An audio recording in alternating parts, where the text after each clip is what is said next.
Section 1. The question nobody can answer. There is a Primarch walking this galaxy right now who cannot die. Not in the way that some of them are spoken of as immortal in the loose, poetic sense.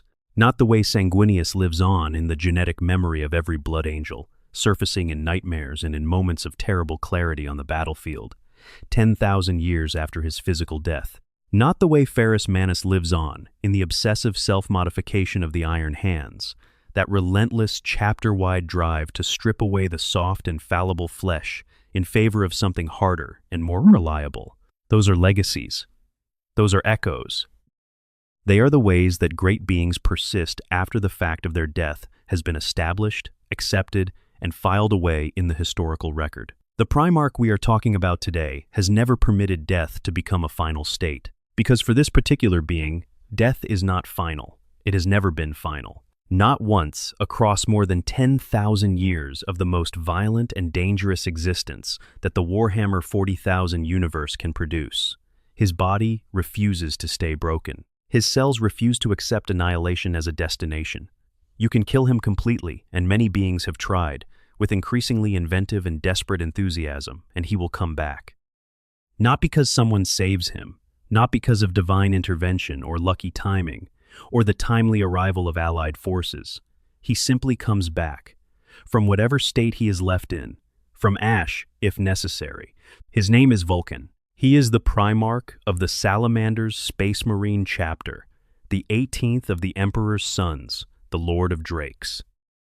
The fire-forged giant, with coal-black skin and burning red eyes, who was raised in a blacksmith's forge on a volcanic death world orbiting a dim star at the edge of explored space, who grew up hunting massive fire-resistant reptiles on the slopes of active volcanoes, who taught himself metalworking techniques that skilled craftsmen had not previously discovered, who stood in the center of a settlement as a child with 2 smithing hammers crossed over his shoulders and waited for alien raiders to come, because the people in the hiding places behind him mattered more to him than his own continued existence.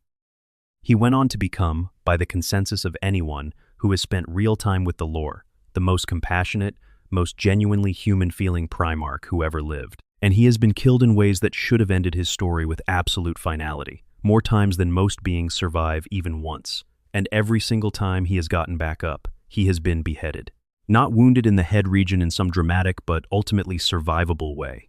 Actually beheaded, the head physically separated from the body while falling from a significant height. He regenerated before he hit the ground. He has been stabbed through the heart with a fork, a literal dining implement, wielded by a frustrated Primarch who had run out of ideas and was expressing his feelings about the situation in an extremely direct manner, and woken up in a different room hours later with no trace of the wound. He has been exposed to the hard vacuum of space without any protective equipment and survived it. He has been incinerated so completely that observers could confirm nothing remained of him, and then reconstructed himself from that state. He has fallen from orbit through a planetary atmosphere, burning as he fell, reduced to a skeleton by the time he was near the surface, and landed intact. He has been standing at point-blank range when a tactical nuclear warhead detonated the kind of weapon that converts its target location to superheated plasma, that leaves a crater where there used to be terrain, that kills everything for kilometers in every direction, and come back from that too. And yet, here is the thing that makes all of this more than curiosity about a particularly durable fictional character. If you ask the average Warhammer 40,000 fan where Vulcan is right now, in the current 42nd millennium timeline, in the era Indomitus, in the age of the Great Rift, and Robert Guillemot's desperate attempt to hold the Imperium together, most of them would tell you he is probably gone. They would say it with that particular resigned confidence that comes from following a setting where good things rarely persist and noble sacrifices are the most common narrative fate for characters who demonstrate significant virtue. They would say he went out heroically during the War of the Beast, threw himself at a threat nothing else could stop, and left nothing behind, a worthy ending. The kind of exit a grimdark universe occasionally permits for its genuinely good people before returning to its regular programming of unrelenting divinous misery for everyone. Almost certainly wrong. Every layer of the lore argues against it. The evidence is not subtle once you start pulling at it. It is woven through the source material with a consistency that looks less like coincidence and more like a very long, very patient promise. So today, we are doing the full story. Starting at the volcanic death world, where an infant Primarch fell from the sky and a blacksmith decided he was worth raising. Moving through the Great Crusade with all its rising tensions and the way that Vulcan's values brought him into direct conflict with forces that were already quietly rotting inside the Imperium long before the betrayal was declared, openly. Through the catastrophe of Istvan V, which was the beginning of one of the most psychologically rich and genuinely disturbing narrative arcs in all of the Horus heresy. Through months of captivity and torture and the particular kind of philosophical horror that Conrad Kurz had in mind when he kept Vulcan alive. Through the long journey home and the siege of Terra and the years after. Through 15 centuries of silence and a sudden return at a moment of maximum crisis. Through everything that came after, right up to where the story stands today, with 4 artifacts still missing and a Forge Father pushing deeper into the dark half of a fractured galaxy. This one deserves your full attention. Before we get into it, drop a comment below and tell us where you are watching from and what time it is. It is genuinely remarkable every single time we see the geographic spread of where this community comes from. Every continent, every time zone, every corner of the globe watching this same lore at the same time. If you have not subscribed yet, right now is a perfect moment to do that. The button is right there. Section 2 Nocturne, the world that built the man. To understand Vulcan properly, you have to start with Nocturne, because Nocturne did not merely shape him the way environment shapes any living thing.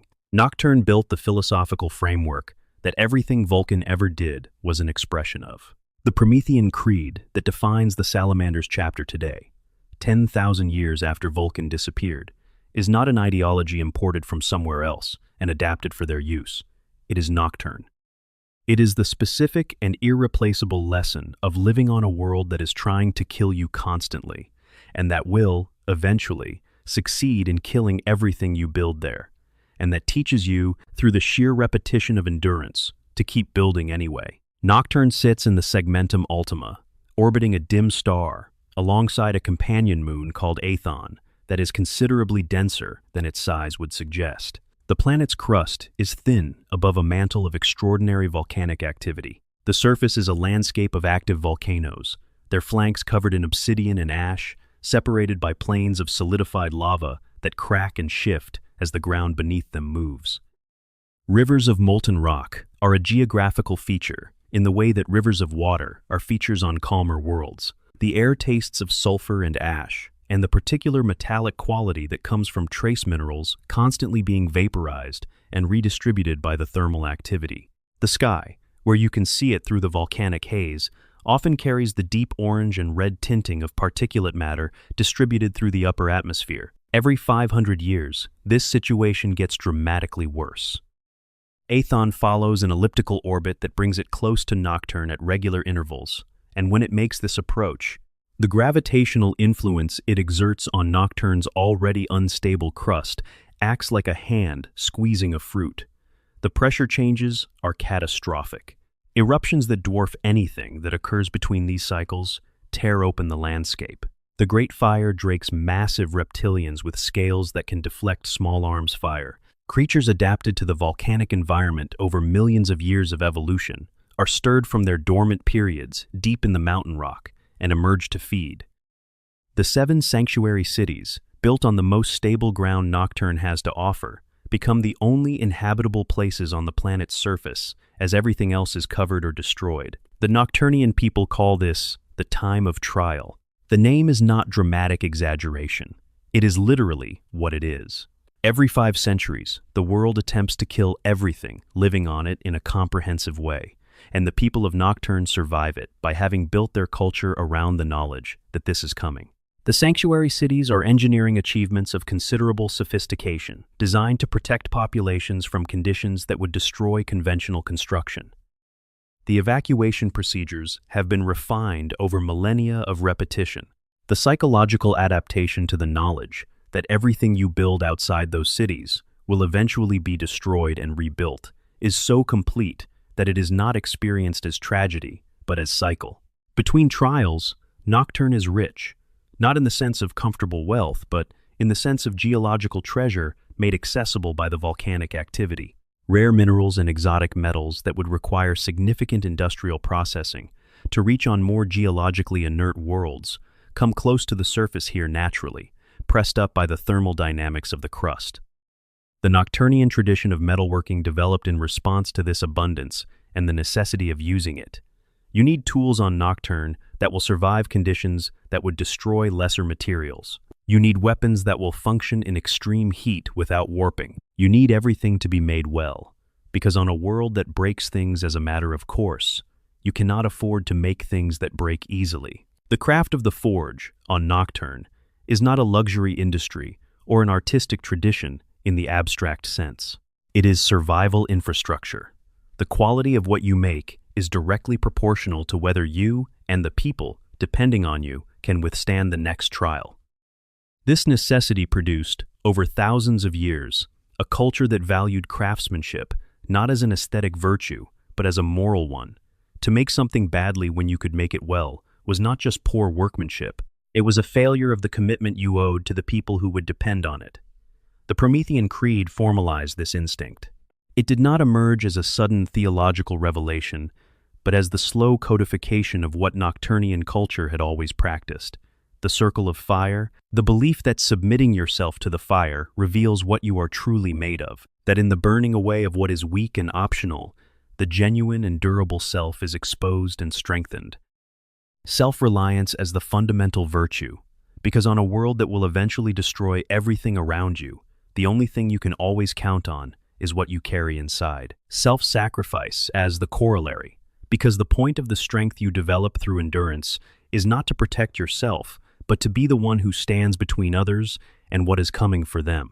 Into this world, specifically into the smaller settlement of Hesiod during one of its ordinary periods, fell a star. The gestation capsule burned through Nocturne's ash-heavy sky and struck the earth near the settlement, and a blacksmith named Enbel found it. Nembel was exactly what his title describes, a man who worked metal for people who needed metal things. He had calloused hands and a practiced eye for alloys and temperatures and the particular behavioral signatures of materials under stress. He was not a warrior. He was not a political figure. He was competent at his trade, respected in his community, and by every available indication, a decent person in the most straightforward and unadorned sense. He opened the capsule, found a child, and took the child home. He named him Vulcan. In the mythology of Nocturne, Vulcan was the name given to the greatest of the fire drakes, the apex creature of the volcanic landscape, the thing that embodied the element of fire itself. Nembel could not have known what he was doing with that naming. He could only have been responding to something he perceived in the child that the name seemed to fit, some quality of presence or intensity that suggested the name was not too large. What followed was a period of development that defied everything that made human development predictable. The Primarchs grew at rates that had nothing to do with normal biological timelines, because they were not built on normal biological blueprints. Within 3 Terran years, Vulcan was already larger than any adult male in Hesiod, and his physical capability was in a category that the settlement had no existing framework to describe. He was not merely strong for his age or strong for his species.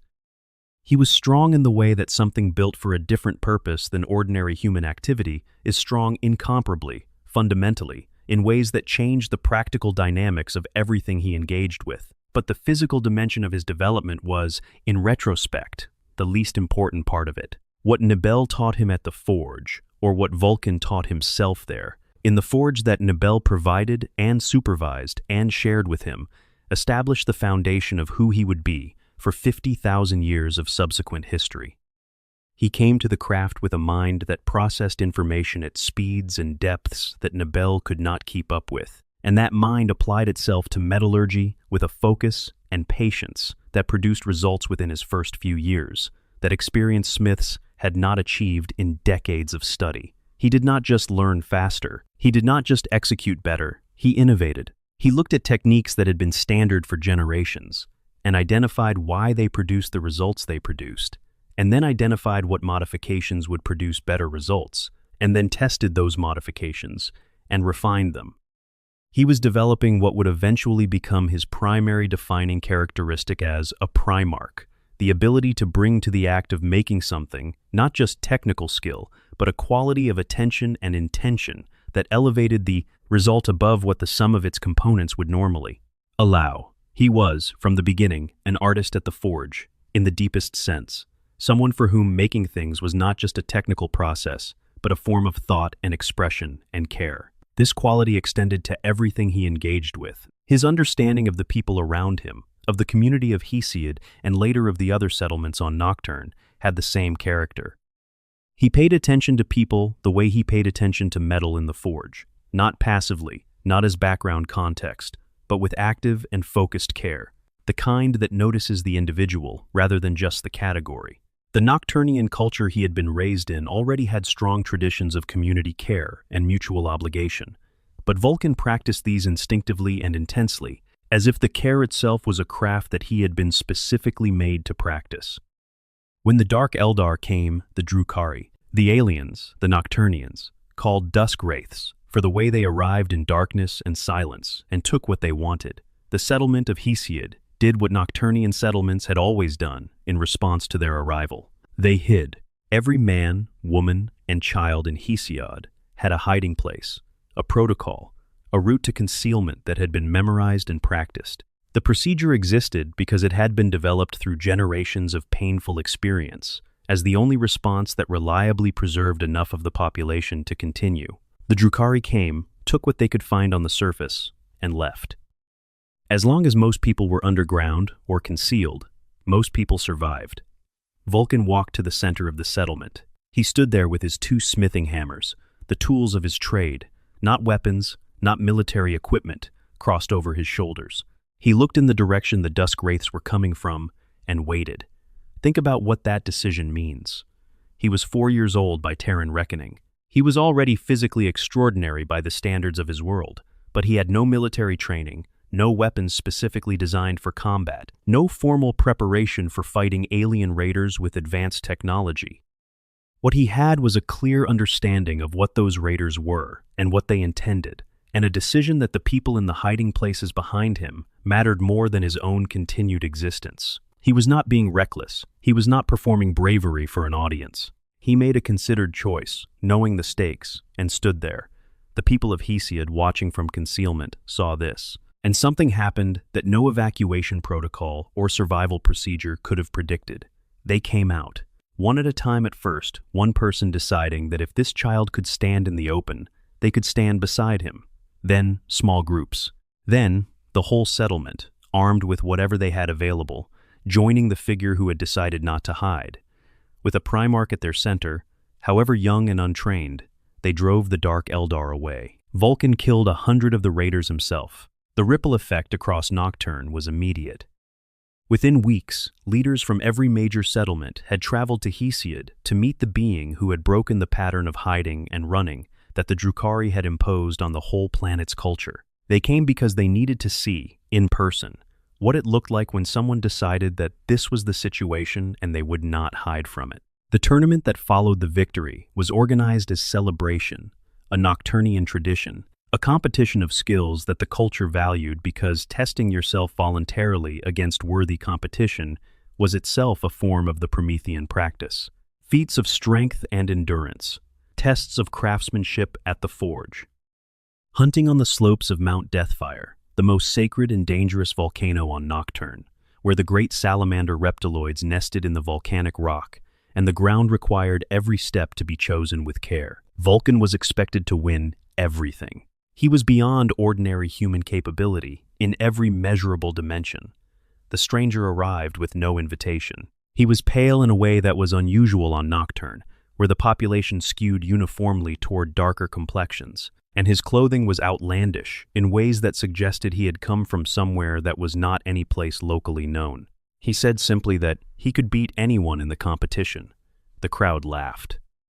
Then they stopped laughing, because the stranger's bearing communicated something about the statement that made laughter feel like a mistake.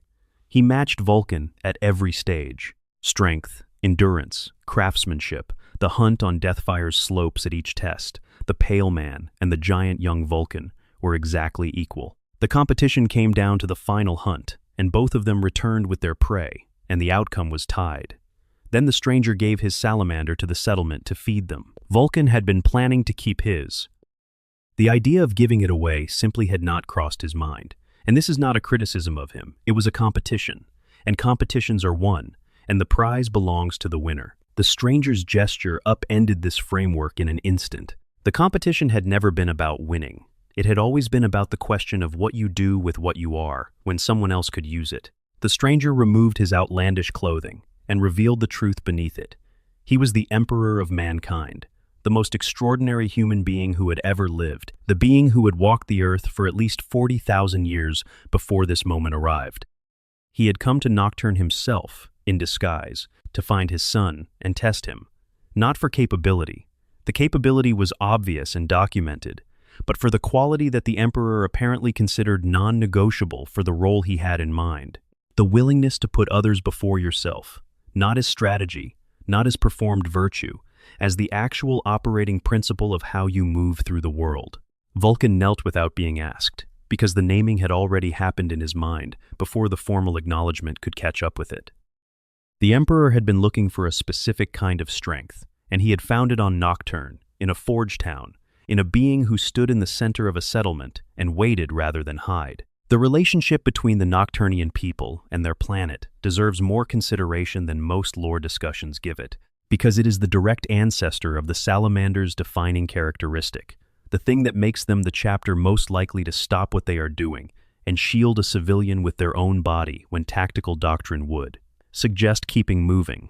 Life on Nocturne is characterized by a cycle that other worlds do not experience. You build. The planet destroys what you built. You build again. This is not metaphor.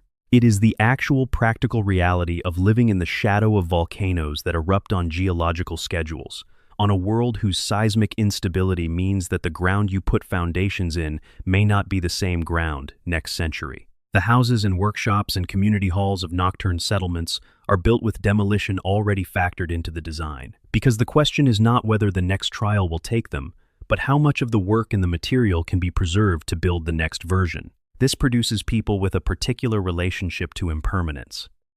Not cynicism about building. The Nocturnians are devoted builders, their craft traditions among the most sophisticated in the sector, but a clear-eyed understanding that what you make is not meant to be eternal. It is meant to be good, good enough to serve its purpose, good enough to be worth the fire it will eventually meet. And when it is gone, you make the next one better, because you know what the previous one cost. Vulcan absorbed this lesson, not just intellectually, but at the level of habit and reflex. When he makes something, he makes it as well as he can make it, not because he expects it to last forever, but because the person who will depend on it deserves the best version he is capable of. When he loses something, a brother, a legion, a war, a certainty he has held for decades, he does not treat the loss as evidence that investment was a mistake. He treats it as the cost, and he begins building again. This is the quality that makes him so fundamentally different from his brothers in a setting that tends to interpret loss as a reason to become harder and more closed. Ferrus Manus responded to the losses of the Great Crusade by accelerating his self-modification, replacing more of himself with metal, armoring against the vulnerability of flesh. Conrad Curzay responded to his accumulated losses by deciding that vulnerability itself was the enemy, and the only answer was to be the cause of loss rather than its recipient. Vulcan responded by rebuilding, by caring again after caring had cost him, by standing in the center of the next settlement with two hammers crossed over his shoulders, because the people in the hiding places behind him still mattered more than his own survival. The 7 sanctuary cities of Nocturne each have their own culture and character, developed over centuries of semi-independence between trials. Hesiod, where Vulcan landed and grew up, was one of the smaller settlements, a working community built around the resources of its local geology, defined by its forge traditions and its relationship with the mountain terrain. The Salamanders chapter still recruits from Nocturne, and each company maintains close ties to the specific settlement from which it was predominantly drawn. This means that the relationship between Space Marines and the communities they came from is not abstract. Captain of the 4th Company means you came from specific people in a specific place, and those people are still there, and you go back to them between deployments, and they know your name. This is extraordinary by the standards of Space Marine chapters. Most chapters are organized explicitly around the separation of the Astartes from ordinary humanity. The process of creating a Space Marine is so transformative that the resulting being is not easily comprehended by people who have not gone through it, and the chapters generally manage this by maintaining a formal distance. The Salamanders manage it by going home, not as a symbolic gesture, as an actual ongoing practice. The Salamanders, in the sanctuary cities of Nocturne, between campaigns, are community members, known to the people around them, expected to contribute to the life of the settlement in practical ways. They repair things, they teach, they listen. They are present in the way that the people around them need them to be present. Vulcan established this. He built it deliberately into the Promethean Creed as a mandatory practice, not an optional one. And 10,000 years after he walked away, it is still happening, because the culture he built was built well enough to outlast him. Section 3. The Great Crusade, the Lord of the Salamanders. The Emperor took Vulcan from Nocturne, and did something he had not done with most of the other Primarchs who had been found, and reclaimed he kept him close for a period, before formally presenting him to the legion that carried his genetic legacy. The records of this period are limited but consistent in their emphasis, that what the Emperor most specifically wanted to transmit to this particular son, before releasing him into the machinery of the Great Crusade, was a principle that was going to require active defense against a great deal of institutional pressure. The principle was this: the purpose of the Great Crusade was not conquest, it was reunion. The worlds being brought into compliance with the Imperium were not being subjugated and added to a military empire's holdings. They were being found after an age of darkness in which humanity had been scattered across the galaxy and left to develop in isolation, and often in terror, and being brought back into contact with what humanity could be when it worked together toward shared goals. The measure of success for any campaign was not how efficiently you achieved military victory. It was whether the people on the world you had just fought over were better positioned to flourish afterward than they had been before. This was a radical position in the context of the Great Crusade, and the Emperor apparently understood that it would need to be deeply embedded before it could survive contact with the operational reality. The operational reality was a military campaign of unimaginable scale, covering millions of worlds across a galaxy, moving at a pace that demanded efficiency as the primary virtue, because the alternative to efficiency was never finishing. Stop fighting, declare compliance, move on. Every additional day spent on a world that was already militarily secured was a day not spent on the next world. The logic was relentless, and in its own terms, unanswerable. Vulcan brought to this logic the craftsman's question: but is the thing you are making going to last? A compliance achieved by overwhelming the population militarily, leaving their infrastructure in ruins, their cultural identity dismissed, and their practical daily needs unaddressed, was a compliance that would need to be enforced indefinitely, because the people who had been complied into submission had no particular reason to stay complied. What you were making was not actually a member of the human family returning to the fold. It was a resentful terrori, waiting for an opportunity to resist again.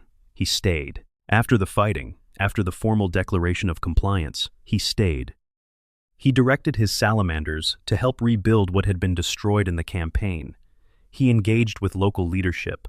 He made sure that the people on the newly compliant world understood that the Imperium was offering something: protection, connection, resources, identity, and not simply demanding tribute and obedience and moving on.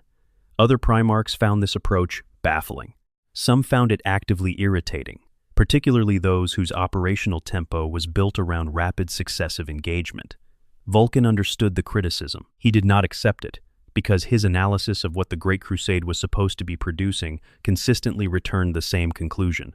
Slow compliance that lasted was worth more than fast compliance that didn't. His closest personal friendship among the Primarchs was with Ferrus Manus, the Iron Hands Primarch. They shared the craftsman's obsession, Ferrus, with engineering and the modification of the body itself, Vulcan with traditional smithing and the making of objects that expressed genuine care. They spent time together when campaigning schedules permitted, working in competitive collaboration, pushing each other toward greater technical achievements, sharing the specific pleasure that two people who understand the same discipline at the highest level take in each other's company. Vulcan genuinely loved Ferris, in the way that the Primarchs who were capable of it loved their closest brothers. They disagreed fundamentally about almost everything that was not the Forge itself. Ferris operated on a utilitarian framework that accepted civilian casualties as unfortunate but necessary costs of operations, optimized for minimum total suffering across the whole timeline of a campaign. He would have argued, and did argue, that Vulcan's slower and more careful approach to compliance actually cost more lives in aggregate because it extended the duration of each campaign, leaving populations on other worlds in danger for longer. Vulcan's counter was that the utilitarian calculation was being done incorrectly, that the suffering caused by a badly executed compliance was not included in Ferris's model because it happened after the operation was technically concluded, but it was no less real for that. They never resolved this. They ran out of time at Istvan V. The third Primarch who defined the Great Crusade period for Vulcan was Conrad Curzay, the Night Haunter, and the relationship was nothing like the one with Ferris. Kurz was a being who had developed his philosophical framework about order and violence in the criminal underworld of Nostromo, a perpetually dark mining world where organized crime was not a subculture but the primary culture, and where the only way to create something resembling order had been to make the cost of disorder so catastrophically, visibly terrible, that people were afraid to pursue it. His methods worked in the statistical sense. The Night Lords processed worlds into compliance faster than almost any other legion, and the compliance held because the population had been terrified into it at a level that outlasted the immediate military presence. The joint campaign on Karaton was where the conflict between Vulcan and Kurz stopped being a professional disagreement and became something that changed the trajectory of both of them. During their joint operations there, after the primary military phase was concluded, Kurz ordered the Night Lords to massacre an entire city, not a military target, not a site of resistance. A civilian settlement, killed comprehensively, and the bodies arranged in the most horrifying ways available, as a message to the remaining population. The message was simple and ancient. This is what happens to those who do not cooperate fully and immediately. Kurz's analysis was that the efficient transmission of this message at adequate scale would prevent more deaths in total than the deaths it caused, by eliminating the residual resistance that would otherwise require additional operations. Vulcan witnessed what was done and then went directly to Horus. He went to the War Master of the Great Crusade, the Primarch who held ultimate authority over the military operations of the Imperium, and he formally reported what Kurz had done and what he had seen, and he asked that the Night Lords be held accountable for it. He expected the institutional structures of the Imperium to function as the rhetoric of the imperial truth claimed, to have standards, to enforce them, to demonstrate that Kara-Atan was not what the Great Crusade was, and not what it would become. Horus laughed at him. Not a metaphorical dismissal in the form of bureaucratic inaction or polite redirection. He laughed, audibly, at the complaint, told Vulcan that Kurz had made the Night Lords into an even more potent instrument of terror, and thanked Vulcan for letting him know. The message beneath the words was so clear, it was essentially spoken aloud.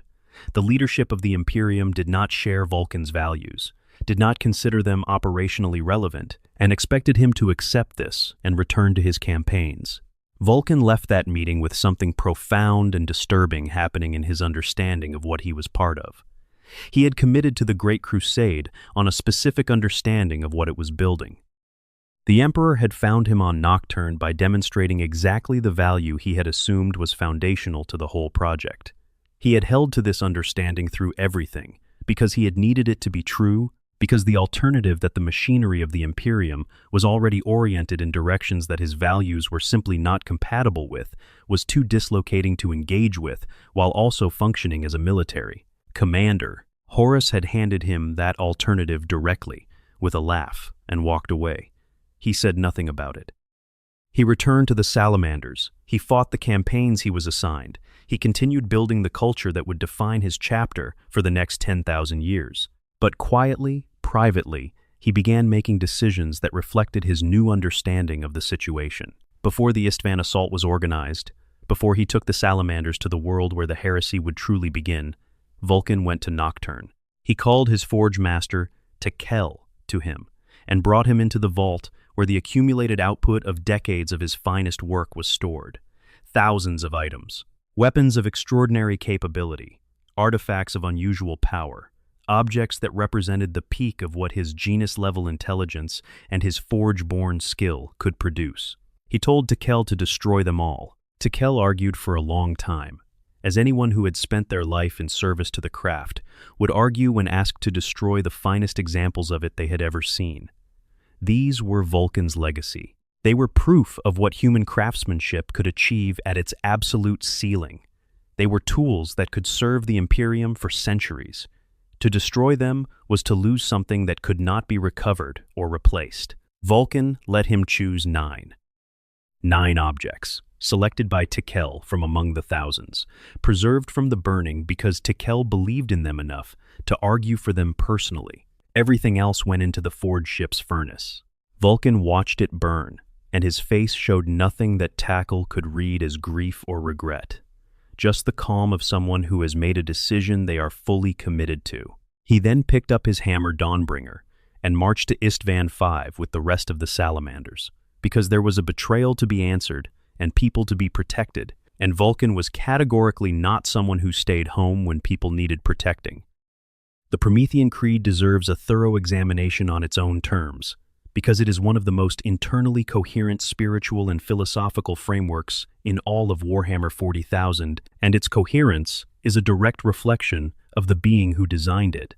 Most Space Marine chapter cultures are shaped by the practical demands of their operational environment and the personality of their founding Primarch, and the result is often a culture that makes sense in the context of those 2 specific inputs, but would not necessarily generalize beyond them. The Blood Angel's relationship with the Black Rage makes sense given Sanguinius's nature and his death, but it is not a philosophy that translates easily to beings in different circumstances. The Space Wolves' culture of warrior fellowship and ancestral bonds makes sense, given Fenris and Leman Russ's particular personality, but again, it is deeply specific to those inputs. The Promethean Creed is different. It was designed by Vulcan with the explicit intention of creating something that would survive his absence and remain functional across conditions he could not predict. He knew, when he built it, that he was going to leave. He knew the chapter would face situations he had not anticipated and would need a framework that could guide decision-making without his presence. The Creed is the result of his attempt to distill what he understood about living well and protecting others into a form that could be transmitted and practiced by beings who were not him across timescales that exceeded his ability to plan for. The core of it is the Circle of Fire, which is simultaneously a theological concept and a practical framework. In the Circle of Fire, death is not an ending, but a stage in a continuous process. When a salamander dies, his remains are cremated and the ashes return to Nocturne's Earth, where the volcanic activity will eventually incorporate it back into the substrate from which new life grows. This is not just ceremony. It is a deliberate integration with the planet's actual geological processes, a statement that the salamander's life and death are part of something larger than themselves, and that the larger thing continues regardless of the individual's continuation. The practical expression of the Circle of Fire in how salamanders behave is the willingness to accept loss without becoming closed to further care. This is what makes the salamanders unusual among Space Marine chapters. Chapters that have been catastrophically damaged, that have lost the majority of their members in a single engagement, that have watched everything they built destroyed, tend to respond by building thicker armor around whatever is left. Harder criteria for what matters. More restricted definitions of who deserves protection. Less willingness to invest in things that can be lost again.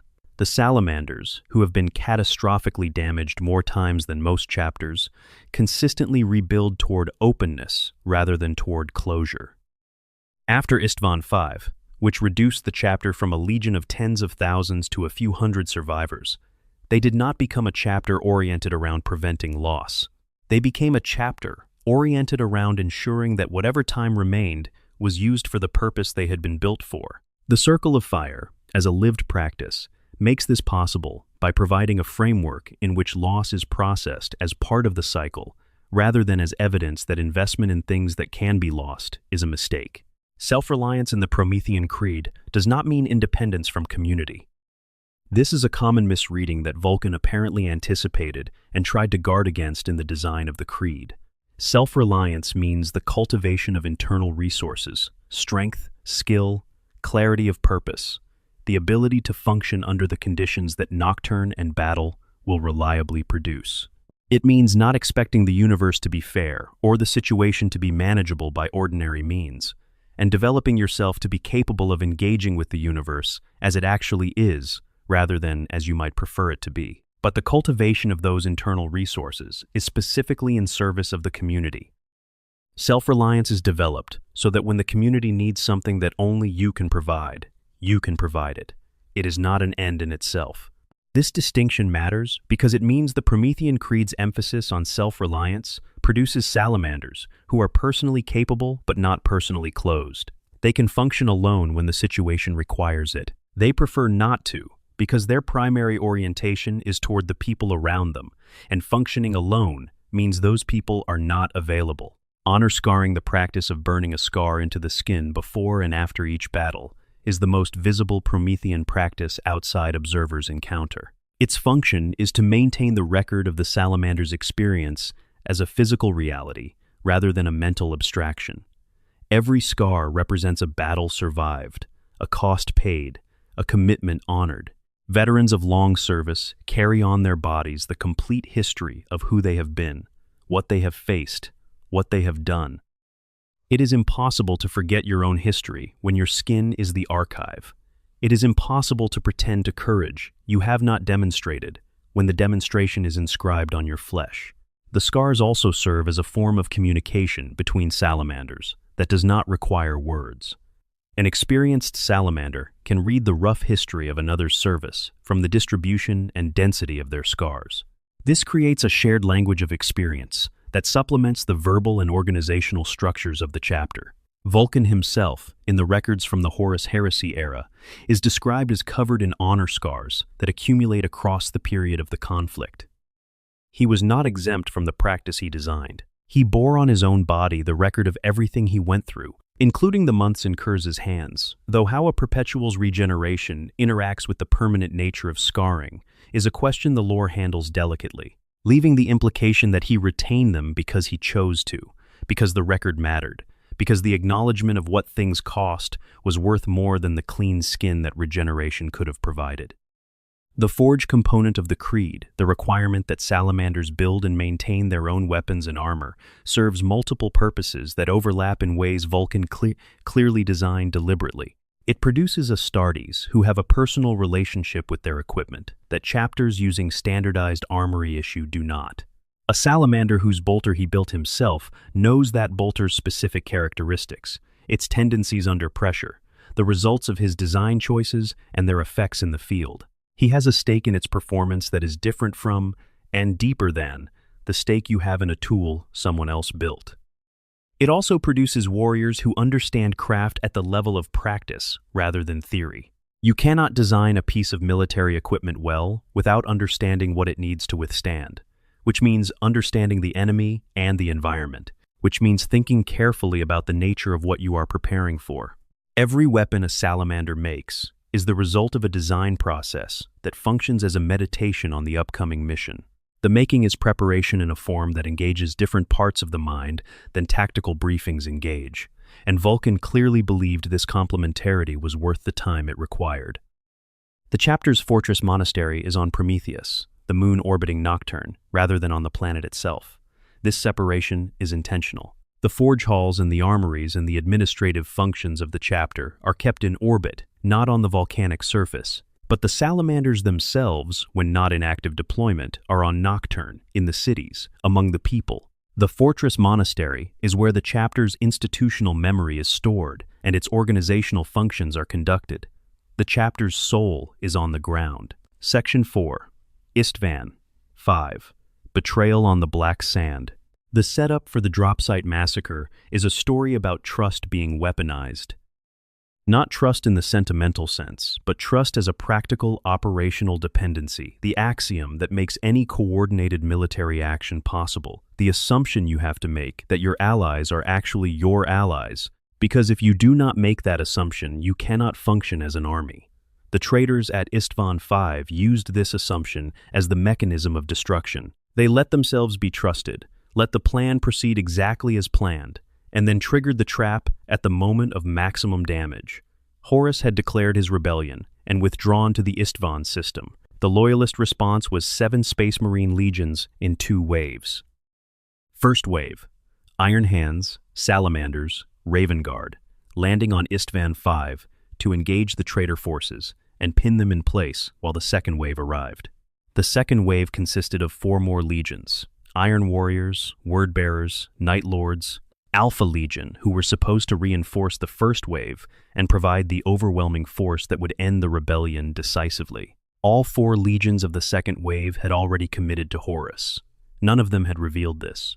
The first wave had no idea. Vulcan descended with his salamanders in good faith, in the green ceramite of a legion that had fought through the Great Crusade and believed they were fighting to end a specific betrayal. The black sands of Istvan V were covered with the forces Horus had assembled, and the 3 loyalist legions, Iron Hands, Salamanders, Raven Guard, hit them hard. For hours, the battle went as planned. The traitor defensive lines at the Urgal Depression were being pushed. The loyalists were advancing. The military situation was developing exactly as it should have been developing.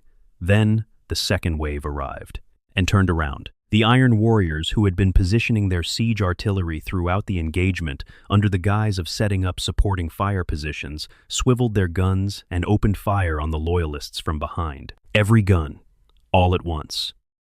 Simultaneously, the Night Lords dropped from their transport ships, not onto the traitor positions, but behind the Loyalists. The Word-Bearers and the Alpha Legion came in from the flanks. And Horus's own forces, which had been conducting what had appeared to be a defensive fighting withdrawal, stopped withdrawing and attacked from the front. Every direction, simultaneously, became enemy. The 3 loyalist legions went from conducting an assault on a pinned enemy to being surrounded on every axis, outnumbered by a factor that made the mathematics of survival essentially academic. They had nowhere to withdraw to. No reinforcements were coming. The ships that should have been their extraction were being engaged in orbit. There was nothing to do but fight and die, and they fought. Because they were Space Marines, and because they had no other option, and because the quality that defines a Space Marine is not optimism or strategic acumen in moments like this, but the simple inability to stop, the Iron Hands charged headlong into their deaths because their Primarch Ferrus Manus had spotted Fulgrim in the traitor lines and refused to let anything delay the personal accounting he intended to conduct. He was beheaded. His Gene Sons kept fighting anyway. The Raven Guard used every tactical skill in their substantial arsenal to find the gaps and exploit them and preserve what they could. The Salamanders formed up around their Primarch and died by thousands, and then by hundreds, and then by tens. Vulcan fought until the end of everything that could be called a coherent battle. Every account of those final hours describes him as something the enemy recognized as requiring concentrated response, a giant in emerald plate moving through the smoke and chaos of the Urgal Depression with a hammer that had already killed more traitors than most units of either side would account for in their entire existence. His voice carrying above the noise with commands that kept his sons together and fighting even when fighting had no visible strategic purpose left, when it was nothing but the expression of who they were and what they refused to become in their final moments. He could not save them. The numbers were never available for that. The Salamanders were reduced from a force that numbered in the high tens of thousands to fewer than 1,000 survivors. Some accounts put the surviving Salamanders after Istvan V at less than 700 warriors, out of an original strength of nearly 90,000. The Iron Warriors had done their work systematically and well, targeting the green armor with the same methodical precision they applied to siege operations. When Vulcan's position was identified, Perturabo made the straightforward calculation that a Primarch alive could rebuild a shattered legion into something dangerous, and ordered a tactical nuclear strike. The detonation was complete. Everyone near the target location died. The ground fused. Nothing biological survived the process. except that Vulcan was a perpetual. His cells had a property that was encoded at a level below anything the nuclear fire could reach. They began rebuilding him. Not quickly, there is no evidence that the initial reconstruction is rapid, but inevitably. He woke up on the black sands of Istvan V.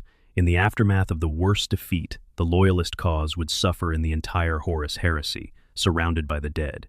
Konrad Kurz had been watching his position throughout the battle. When the nuclear strike hit and the smoke cleared and the site was approached by Night Lords looking for trophies, what they found in the cooling crater was not a dead Primarch, but something that was beginning to rearrange itself back into a living one.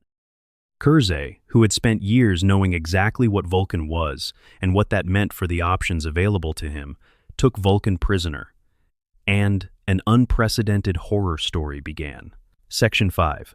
Kurze's Dungeon, the Philosophy of Unlimited Harm. The months that Vulcan spent as a prisoner aboard Konrad Kurze's flagship, the Nightfall, are documented most fully in the Horus Heresy novel of the same name, Vulcan Lives, and it is one of the most uncomfortable and intellectually serious pieces of storytelling in the entire series. Not because it is simply violent or horrifying, though it is both of those things, but because it takes the philosophical conflict between two Primarchs who represent genuinely opposed views of what beings fundamentally are, and dramatizes it through the most extreme set of circumstances that can be constructed, and it does not allow either side an easy victory. Konrad Kurze was not a simple sadist. He was a being with a coherent philosophical framework, one that had been built over decades of brutal experience and refined by prophetic visions that showed him consistently the worst of what sentient beings would do to each other. He had grown up alone in the criminal underworld of Nostromo, and the lesson that environment taught him repeatedly was that beings' stated values were stories they told in comfortable conditions, that the actual drivers of behavior were survival and fear and self-interest, and that when conditions became sufficiently extreme, those stories dissolved and the truth was revealed. He had found, in his long experience of causing extreme conditions, that this was always true. Every person he had pushed to the limit had eventually revealed the same nature underneath. The heroic became cruel. The principled became desperate. The compassionate became willing to harm others when it was the only alternative to personal destruction. The thesis had never been disproven. It had been confirmed, case by case, over decades of deliberate experimentation. Vulcan was the challenge to this thesis that Kurz had not been able to construct through normal means. Here was a Primarch whose entire identity was built around genuine care for others, not as strategy, not as performance, but as the actual mechanism by which he made decisions. And he had built an entire legion around this identity, and it had worked. The Salamanders were as effective at war as any other legion, and had achieved this without becoming the thing that war typically makes of people. By Kurz's analysis, this should have been impossible. It was either a lie of some kind, or his thesis was wrong. He could not have a normal conversation about this. He needed to test it under conditions that made performance impossible. And Vulcan could not die, which meant Kurz had unlimited time and unlimited methods available for the testing. He killed Vulcan with systematic creativity. He explored every method: decapitation, incineration, exposure to the void, stabbing through every vital organ separately and simultaneously, crushing, drowning, poison, the removal of limbs, the application of energies that should have disrupted the fundamental processes that made a body a body. Every single time, Vulcan woke up in a different cell, healed, whole, with no trace of whatever had been done to him. Kurz was not doing this out of simple frustration, though the frustration was real. He was collecting data. He was establishing the parameters of the perpetual ability, mapping the territory, finding what he was working with. The psychological component was the real work. Kurz built situations in which Vulcan's choices cost others their lives. He designed scenarios where every available option resulted in someone suffering, where the moral calculus was constructed so that whatever Vulcan chose, the outcome was harm to people he cared about. He forced Vulcan into a battle machine that he could not control, a weapons platform that had been directed at prisoners who were bound and helpless, and watched what happened when Vulcan could not simply refuse to participate because the machine was already in motion. Vulcan managed, at one critical moment, to turn the machine's weapons on himself rather than on a bound salamander. He chose to die rather than to kill his own son. But other people died anyway, because Kurz had set the scenario up to ensure that some harm was unavoidable. The text of Vulcan Lives does something that less careful writing would not do. It shows the damage accumulating. Vulcan is not depicted as invulnerable to this process. The repeated deaths, the forced complicity in harm, the constant psychological assault, the isolation from every support and connection, these things leave marks. He has moments of genuine rage that come very close to the edge of what Kurz is trying to push him toward. He has moments where his certainty fractures under the weight of everything being done to him and everything being prevented from him.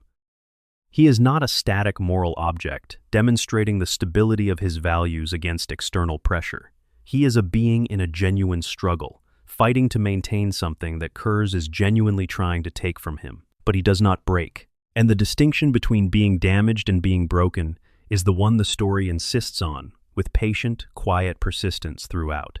Kurz keeps constructing what he believes is the definitive test, the scenario that will finally expose Vulcan as the same thing underneath as everything else Kurz has tested. And every time, Vulcan finds a path through it that does not require him to abandon what he is. Sometimes that path is agonizing. Sometimes it costs him things that cannot be recovered, but it remains available because he refuses to stop looking for it. The climactic moment comes in an iron labyrinth that Perturabo, the Primarch of the Iron Warriors, who excelled at engineered environments, had apparently constructed specifically for this purpose. At the center of the labyrinth was Vulcan's hammer, Dawnbringer. The hammer had a teleportation device built into its mechanism. Kurz had shielded the chamber to prevent the device from functioning. He intended the labyrinth to be the final demonstration. Even when Vulcan had achieved everything he could achieve through his own effort, even when he had beaten his way to the goal and held the prize in his hands, Kurz could simply make it meaningless. Vulcan fought his way to the center. He retrieved the hammer.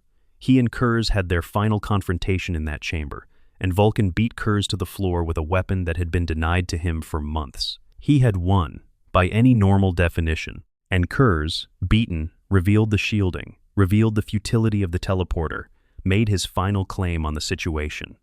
Vulcan activated the teleporter. It worked. Kurz had miscalculated the shielding. The device functioned despite it. He materialized high in the atmosphere, above a planet whose name he did not know, with no protection of any kind, falling at terminal velocity.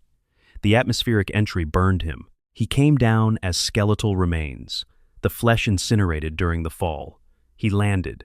He rebuilt himself. He kept going. There is something worth spending more time on in the relationship between Vulcan and Kurz, because it is genuinely one of the most philosophically interesting pairings in all of Warhammer 40,000 fiction, and the condensed version misses the texture that makes it important. Kurz's thesis that all beings share the same fundamental nature underneath their claimed values is not irrational. It is an empirical generalization based on a large body of experience, developed in an environment specifically designed to reveal the worst of what people do when pressed. The criminal underworld of Nostromo was a genuine petri dish for the study of what beings do when conventional social constraints are absent, and what Kurz observed there was consistent.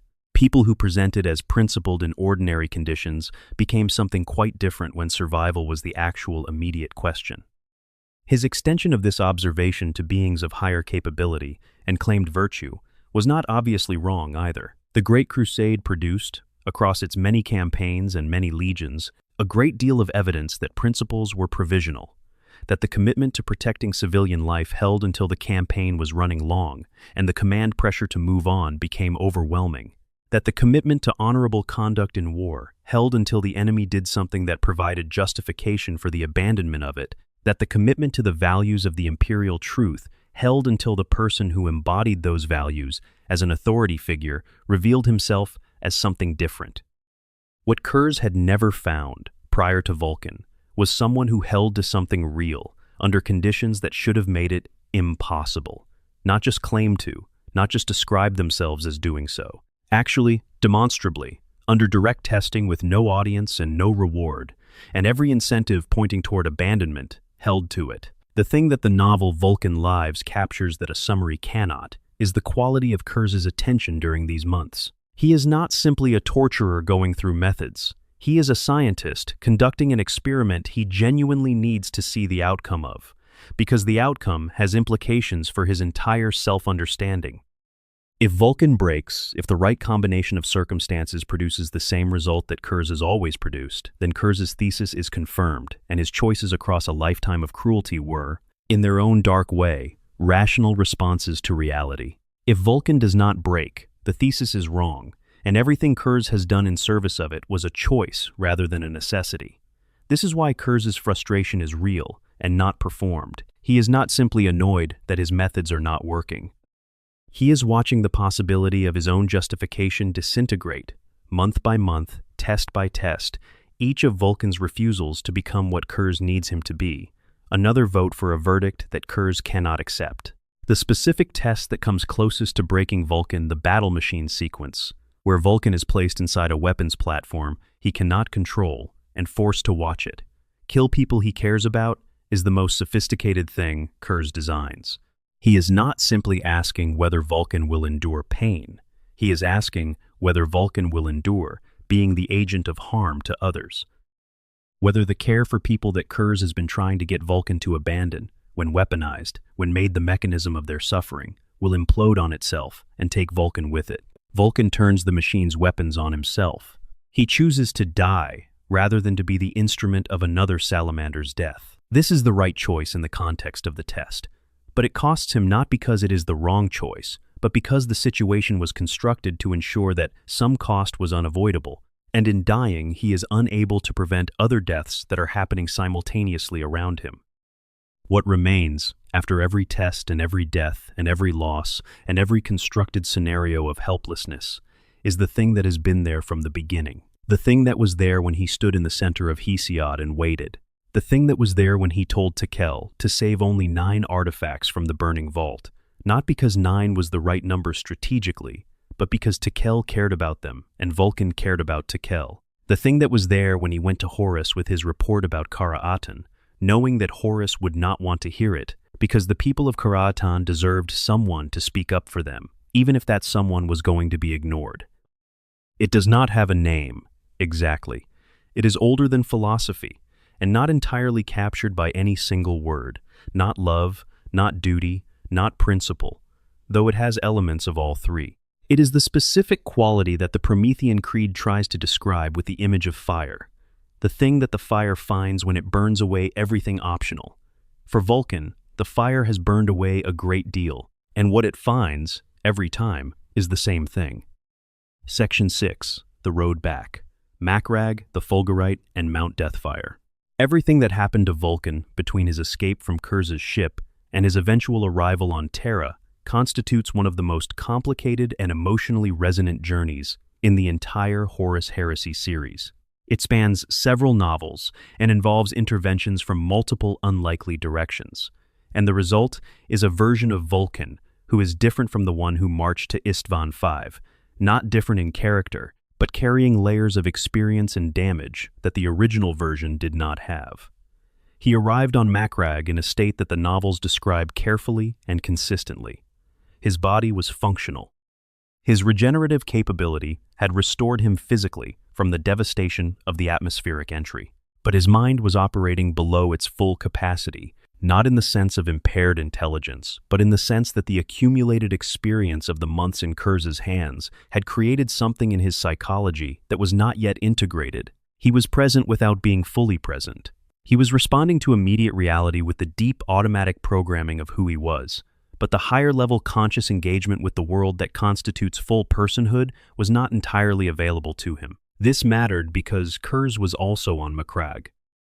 The Night Haunter had escaped his own separate imprisonment and made his way to Guilliman's homeworld through a chain of events that the Heresy's chaos had made possible, and he had unfinished business. The two Primarchs found each other and fought across the surface of Macragge in a confrontation that was less a military engagement than a continuation of the argument that had been the whole substance of the months aboard Nightfall. Kurz still testing, still trying to find the break. Vulcan gradually and visibly recovering more of himself through the intensity of the fight, rediscovering his ability to engage the perpetual regeneration as an active process, rather than a passive one to accelerate it through will. to push the timeline of his recovery from wounds from hours toward minutes, toward something that could keep pace with a Primarch-level combatant. At the moment Vulcan had the upper hand, Kurz revealed what he believed was his final move. The teleporter in Dawnbringer would not work, he said, because he had arranged for shielding in the area. One more time, the denial of escape. One more demonstration that even victory was not available to Vulcan if Kurz chose to prevent it. Vulcan activated the teleporter. For the second time, it worked. He appeared in the upper atmosphere of Macragge and fell through it, burning. And this time the salamanders, who had been fighting their way across the planet, found what was left of him and brought him home. His body was placed in the Unbound Flame, a sealed casket of his own making, and interred in the Pyrium beneath Mount Deathfire on Nocturne, in the most sacred chamber the salamanders had available. The intervention that preceded this was the most costly sacrifice in the entire story. John Grammaticus was a human perpetual, one of a tiny number of human beings who had, through various routes, acquired the ability to regenerate from death and live across centuries in a sequence of lives. He had been working as an agent of the Cabal, an ancient alien organization that had decided the only way to prevent chaos from winning was to let Horus win quickly. A calculation that read as monstrous on its face, but had a strategic logic that was not easily dismissed. Part of the Cabal's plan required permanently eliminating Vulcan, because their analysis identified his survival as a factor that extended the war, and a longer war was worse than a short, devastating defeat in their model. Grammaticus had the Fulgurite, a fragment of the Emperor's own psychic power, solidified into physical matter, the only known instrument capable of permanently ending a perpetual. He had been carrying it toward Vulcan for months. When the moment came, he did not use it as a weapon in the way he had been instructed. He used it as something different. The Fulgurite could kill Vulcan permanently, but it could also, at the cost of the user's own immortality, burn away the damage that months of psychological torture and repeated death had done to Vulcan's mind, restore the full coherence of a consciousness that had been deliberately fractured. Grammaticus had been guided toward this understanding by Eldrad Ulthran, who was many things but was never simple. Grammaticus stabbed Vulcan through the heart with the Fulgurite. Both of them died in the resulting psychic explosion.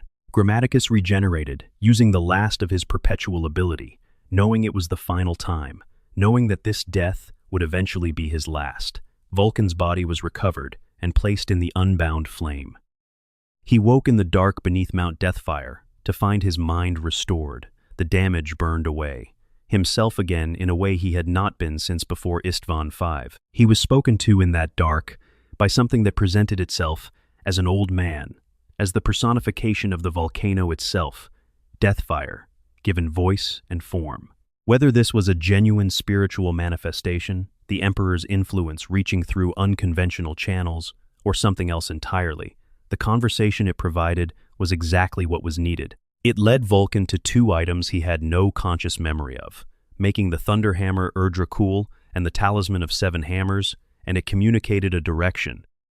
Not back to the Salamanders, not back to the conventional war against Horus, to Terra, through the webway. With 3 trusted warriors and no announcement, Vulcan agreed. He assembled the Droxward 3 Salamanders, sworn to absolute secrecy, and found the webway portal beneath Deathfire that he had apparently prepared. At some point, he no longer remembered. He went in. What followed was a journey through the webway that tested him in new and different ways. They fought their way through peripheral spaces of the Drukhari's realm of Camorra, because the webway was not a neutral highway but a dimensional network with residents, some of them hostile. They encountered the fleet of Shadrach Medicine, the Shattered Legion's commander who had been waging his guerrilla war against the traitors, and found within his forces a faction presenting what they claimed was a resurrected Ferrus Manus, actually a mechanical puppet with one of Ferrus's distinctive metallic arms attached. Vulcan destroyed it. His dead brother's memory would not be used as a lever for someone else's politics. Through Caldera, through Eldar guidance, through a portion of the webway called Kalistar, where a greater daemon of Nurgle had established itself and required dealing with in a permanent way. The Talisman of Seven Hammers proved itself capable of giving that daemon a true death real elimination, rather than temporary banishment back to the warp from which it would eventually return. Vulcan reached Terra. He met his father in whatever form that meeting took, in a period and at a level of classified interaction, cast the records preserve only in fragments. What is established is that the Emperor had a specific role in mind for Vulcan during the siege that was not the role of a battlefield commander. He would be the last defender. The Primarch on the ground when others went to the vengeful spirit for the confrontation that would end everything. The being who stood at the gate and did not move. When the final assault on the Imperial Palace came, when Horus threw everything at the walls, in what was clearly intended as the decisive military action before his meeting with the Emperor Vulcan was there. He stood with the custodians, with the Sisters of Silence, with every surviving defender the palace could field, against numbers and power that made the mathematics of resistance essentially symbolic. He held the line symbolically, but also literally. He helped keep the defenses together during the hours when the Emperor and Sanguinius and the attack on the vengeful spirit consumed the attention of everything else. He also sat with Malcador, the Sigillite, as the Emperor's oldest advisor died, consumed by the effort of sustaining the Golden Throne in the Emperor's absence. Being present for a death that could not be prevented was, in Vulcan's understanding, a form of service in itself. Section 7. The Long Silence. Departure, and the quest begins. After the siege ended, after the Emperor was placed on the Golden Throne, and Horus was dead, and the traitor legions were broken and fleeing, and the long aftermath of the Horus heresy began, Vulcan stayed with the Salamanders, for a period whose length the records are unclear on, but which was meaningful, long enough to ensure the chapter's structural integrity, long enough to see the Promethean Creed reinstated as the living cultural framework that it had been before, the devastation of Istvan V, long enough for the chapter to be recognizably itself again, capable of carrying on the work without him present. He had one more direct action to take before he went. He attempted to kill Fabius Bile, the renegade apothecary of the Emperor's children, the man who had been conducting genetic experiments on space marine biology throughout the heresy, using any material that became available, working toward goals that served Fulgrim's increasingly alien appetites, rather than any principle a moral being could recognize, had escaped the immediate collapse of the traitor cause, and was continuing his work in the margins. Of the broken Imperium, Vulcan considered him a specific, addressable wrong that needed to be addressed. The attempt did not result in a confirmed kill. Bile's ability to survive encounters with people trying to kill him is one of the recurring facts of the 41st millennium. But Vulcan tried. Then he told his sons he would return in the end times. He left the Tome of Fire, and he was gone. The Tome of Fire was not simply a book. It was a complex object, part written text, part collection of mechanical devices and encrypted information, part philosophical record, and it contained within it the encrypted locations of the 9 artifacts and the prophecy of the Forgefather quest. The first Forgefather, Tekel himself, was appointed almost immediately. He spent the rest of his life searching for the first artifact without finding it. Successive Forgefathers over the following millennia similarly spent their entire lives in pursuit and came back with knowledge but not recovery, slowly building, through the accumulated work of generations, an understanding of the tome's encryptions that previous Forgefathers had not possessed. For 15 centuries after the siege, Vulcan was simply absent. A perpetual who chooses not to be visible does not leave the kind of traces that historical records capture. He was somewhere in the galaxy. He was doing something. But what that something was, the records do not say, and this is either a gap that the lore has not yet chosen to fill or a deliberate space being preserved for a story that has not yet been told. The Salamanders continued. They rebuilt from Istvan V's devastation into the full chapter structure the Codex Astartes established. They fought the Imperium's wars across 3 centuries and more of the Age of Rebirth. They kept the Promethean Creed. They lived on Nocturne, kept their connections to the communities that had formed them, built their own weapons, and maintained their own armor as acts of personal commitment. They became, over the decades and centuries after the heresy, the chapter that Vulcan had always intended them to be, the one that remembered that the point of everything was the people behind them. And they searched. Always searched. Section 8. The War of the Beast, the greatest threat since Horus. In 544 of the 32nd millennium, the Imperium received a signal that its period of relative recovery was ending. Orc forces appeared across dozens of systems simultaneously, coordinated in ways that the orc species was not supposed to be capable of, and the size of the collective invasion quickly exceeded anything the Imperium's strategic planners had on record as a precedent. The entity driving it became known simply as the Beast. Its nature, when the Imperium eventually got close enough to understand it, was a revelation that upended existing xenobiology. The Beast was not merely a very large, very powerful orc warlord. It was an orc of genuine intelligence, not the cunning battlefield instinct that orc warlords regularly demonstrated, but the kind of strategic and political intelligence that operates on multi-system scales, that models opponent behavior and constructs responses to it, that speaks in coherent Gothic, and demonstrates comprehension of imperial cultural and organizational patterns as subjects for analysis, rather than just as things to hit. The implications were terrifying. Orcs generated a collective psychic field, the greenkin potential energy called the WOG, and the strength of this field was directly proportional to the number of orcs present. Sufficiently large concentrations of orcs could, according to some theoretical frameworks, generate enough psychic mass to produce emergent cognitive capabilities that no individual orc possessed. The Beast appeared to be an instance of this process having gone further than anyone had previously believed possible. Not just bigger and stronger, actually smarter. Strategically brilliant in a way that mirrored the capabilities of the most gifted human commanders. The war it conducted was accordingly unlike any orc campaign the Imperium had previously faced. Attack moons. Massive constructed weapons capable of teleporting themselves through subspace appeared in orbit above Imperial worlds and reduced them from habitable planets to ruins. Multiple Space Marine chapters were annihilated in single engagements. Multiple chapter masters died fighting the Beast's forces in encounters that should have been winnable. Terra itself came under direct assault when one of the attack moons teleported into the Sol system and began the process of converting the moon Phobos into a forward staging platform for the final assault on humanity's homeworld. The Imperium mobilized everything it had. The Death Watch was created during this period, assembled from the survivors of destroyed chapters, specifically oriented toward the Xenos threat at the scale the Beast represented, tasked with ensuring that no alien power ever grew strong enough to challenge Imperial dominance again. Multiple invasions of the Beast's territory were organized and launched. Most of them failed. It was in this context that the Inquisition began tracking a pattern of reports from contested worlds. Sightings of a figure fighting orc forces alone, on worlds where no Space Marine forces were deployed, in a fashion that exceeded what any individual combatant should have been capable of sustaining. A being of Primarch scale, defending positions against orc invasions that had been ongoing for extended periods, without reinforcement, without logistics, without apparent need for either. A giant, alone in the middle of a losing war, refusing to let the orcs have the ground they were pushing for.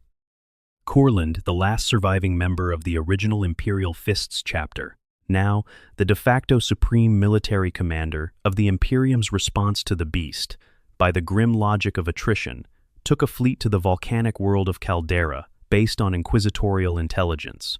What they found confirmed everything the reports had suggested.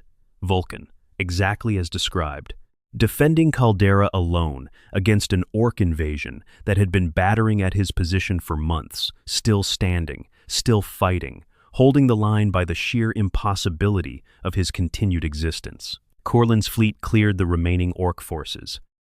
They found the Primarch in the aftermath, still alive, and Courland sat down with a being who had been absent from the historical record for 15 centuries and said, without any preamble beyond what the situation required, the Imperium needed him. What Vulcan looked like after 15 centuries is one of the more interesting details in the heresy and post-heresy record. Not physically, he was physically unchanged, which is what perpetual means in practice.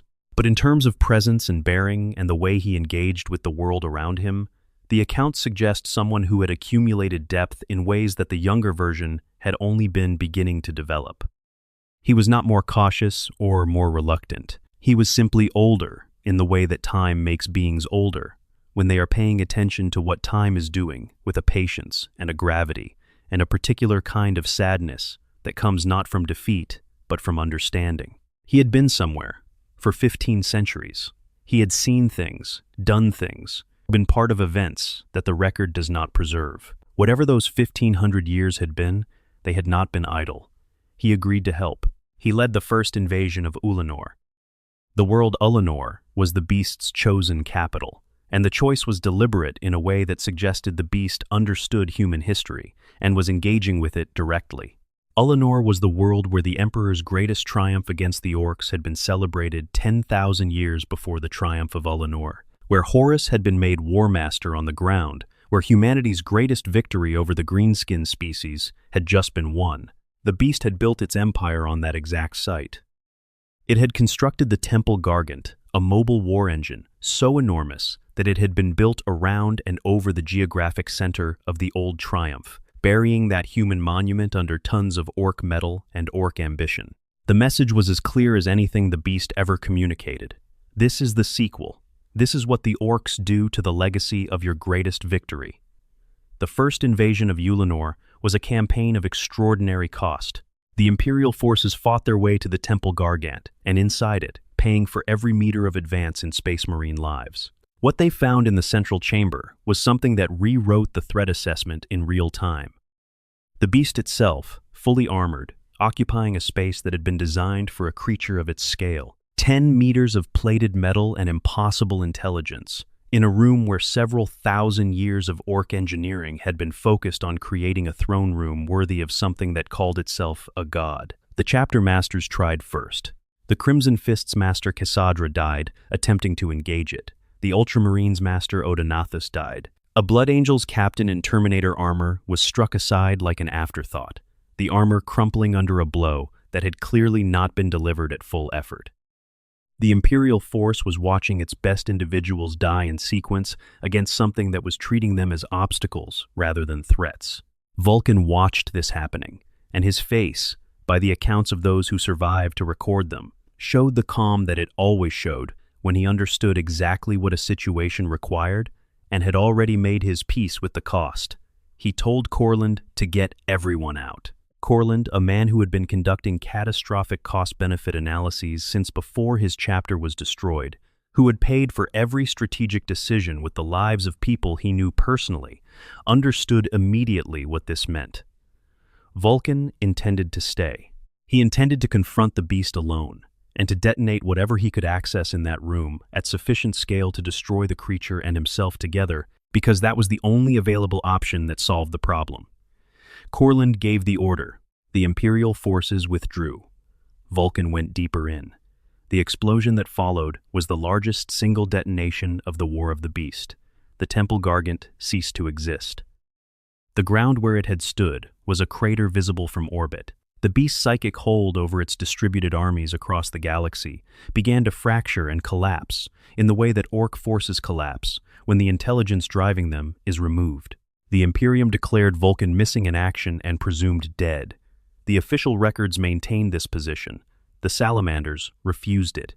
They had been refusing it for 9,500 years at the time this account is written. The War of the Beast deserves more examination than it typically receives in discussions of Vulcan's story, because it is not just the backdrop for his dramatic return and sacrifice. It is a period that reveals something about who Vulcan had become in the 15 centuries since the Horus heresy, and what he was doing in those 15 centuries, obliquely and through implication. The Vulcan who arrived on Caldera to defend it alone against a months-long orc invasion was not the Vulcan who marched to Istvan V. Not in character, the character was unchanged, the core of him exactly as it had always been, but in the texture of his engagement with the world. The Primarchs of the Great Crusade era, even the most experienced of them, had a quality of youth about their engagement with events that was appropriate to beings who had been active for a century or two and had not yet accumulated the kind of layered, patient understanding that comes from very long experience. Vulcan at Istvan V was brilliant and capable and morally serious, but he was not quite yet the being who could look at a situation with the full weight of what 10,000 years of careful observation brings to bear. The Vulcan who met Corland had that weight. It showed not in any specific statement, but in the texture of every interaction, in the quality of stillness that surrounded him when the immediate crisis was not demanding his physical attention, in the way he engaged with questions about the war and the beast and what the Imperium had become, with a depth of reference that a century's experience could not have produced. He had been somewhere for 1,500 years. He had been paying attention to things. Whatever those things were, they had made him more himself rather than less. His decision to defend Caldera alone, without making his presence known or calling for support, is interesting in this light. He could have reached out. The Inquisition found him because they were looking. Corlin's arrival required specific intelligence and a fleet to act on it. Vulcan could have made himself easier to find if he had wanted to. The choice not to do so, while still choosing to defend Caldera, rather than simply moving on choosing to stand between an orc invasion and the people it was threatening, without the support he could have requested, is very much the same choice he made on Nocturne as a child. The people behind him mattered. The strategic implications of his own presence in the broader war mattered less than the people behind him. His relationship with Corlin during the subsequent campaign is one of the most poignant in the Beast Arises novel series, and it deserves to be mentioned clearly rather than just as context. Corlin was the last Imperial Fist. The chapter Rogaldorn had built had been destroyed, eaten away by the campaign, destroyed in engagements with the Beast's forces. The genetic line that carried Dorn's legacy reduced to one surviving individual who had ended up in command of the Imperium's response to its greatest crisis, essentially by default. He carried this with a dignity that was recognizable to anyone who understood what Astartes chapters meant to the people in them. Vulcan recognized it immediately and spent the campaign treating Corlin with a particular care that went beyond operational collegiality. The comment about speaking well of the Imperial Fists to Rogaldorn, delivered as they were preparing for what both of them understood was likely to be Vulcan's final engagement, was not a throwaway remark. It was a specific, deliberate acknowledgement of something. Either Vulcan believed he would encounter Dorn in some form after death, which is philosophically possible but inconsistent with Vulcan's usual orientation toward concrete reality, or he was communicating something specific about his knowledge of Dorn's actual status in the universe. Given what Vulcan was and the perspective 15 centuries of perpetual existence had given him, the second reading seems more probable. He knew something. He said it in the way that someone says something they cannot explain but want to acknowledge. The sacrifice at Ullanor was not impulsive. Everything about how Vulcan engaged with the War of the Beast suggests a being who had been thinking about sacrifice for a very long time and was entirely at peace with the concept. He had sacrificed himself before. He had sacrificed himself repeatedly during the months in Kurz's hands. He had died more times than most beings exist in total, and each time he had come back, and the coming back had not diminished the cost of the dying. He understood, better than anyone, that sacrifice was not cancelled by the possibility of return. The loss was real. The cost was real. The fact that he would regenerate did not make the act of dying in the Temple Gargant any less an act of sacrifice. What he was doing at Ullanor was not dying, not in the permanent sense. He was buying time, and buying it in the only currency available, his own temporary death, again, so that the beast could be stopped before it destroyed everything else. It was the same calculation he had always made. The people behind him mattered more than his own continued existence. The people behind him, in this case, were every living thing in the Imperium. Section 9. What being a perpetual actually means for the question of his death. This is the section where the question that the title of this video poses needs to be answered with actual precision, because vague optimism about narrative possibilities is not the same as a reasoned argument. Let us go through what we know about perpetuals, and what permanent death means for them. Perpetuals have been confirmed in the Warhammer 40,000 lore to include the Emperor of Mankind, Vulcan, and several human perpetuals including John Grammaticus and Olanius Pius.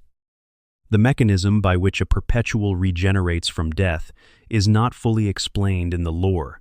It is treated as a property of their biology that operates at a fundamental level, below what conventional weapons or energy or chemical or physical processes can address permanently. You can destroy a perpetual's body completely. The information that defines them survives and reconstructs the body. The only confirmed method of permanently ending a perpetual in the lore is the Fulgurite. The Fulgurite was a fragment of the Emperor's own psychic power. In solidified form, literally crystallized lightning from the most potent psychic being in humanity's history.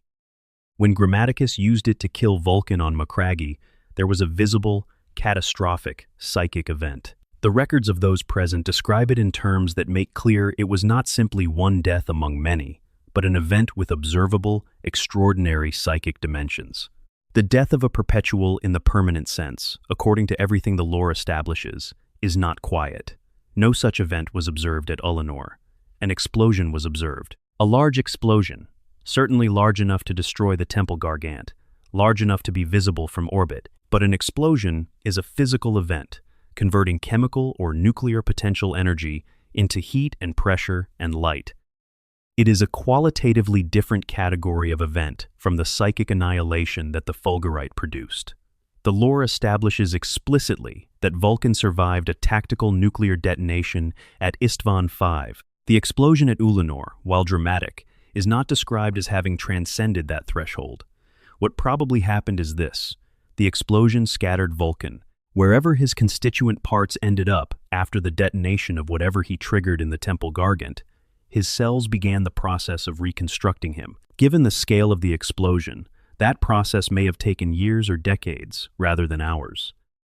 The reconstruction may have happened in a location far from Ullanor, carried by the blast physics to wherever the debris settled. He woke up somewhere, eventually, whole again, and continued.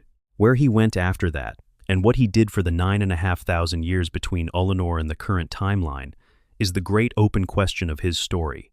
Vulcan's comment to Kurlan during the War of the Beast, that he would speak well of the Imperial fists to Rogel Dorn, is interesting evidence here.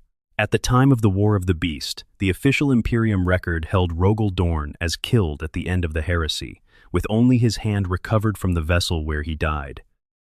By the logic of the official record, Vulcan's comment makes no sense unless he was speaking about a metaphysical afterlife encounter. The idea that he would meet Dorn in death and speak well of Kurlan's chapter there. This reading is possible, but feels inconsistent with how Vulcan normally framed his expectations and his understanding of his own nature. The alternative reading is that Vulcan, as a perpetual, with 15 centuries of accumulated experience and perspectives not available to ordinary beings, had information about Rogel Dorn's actual status that the official record did not capture.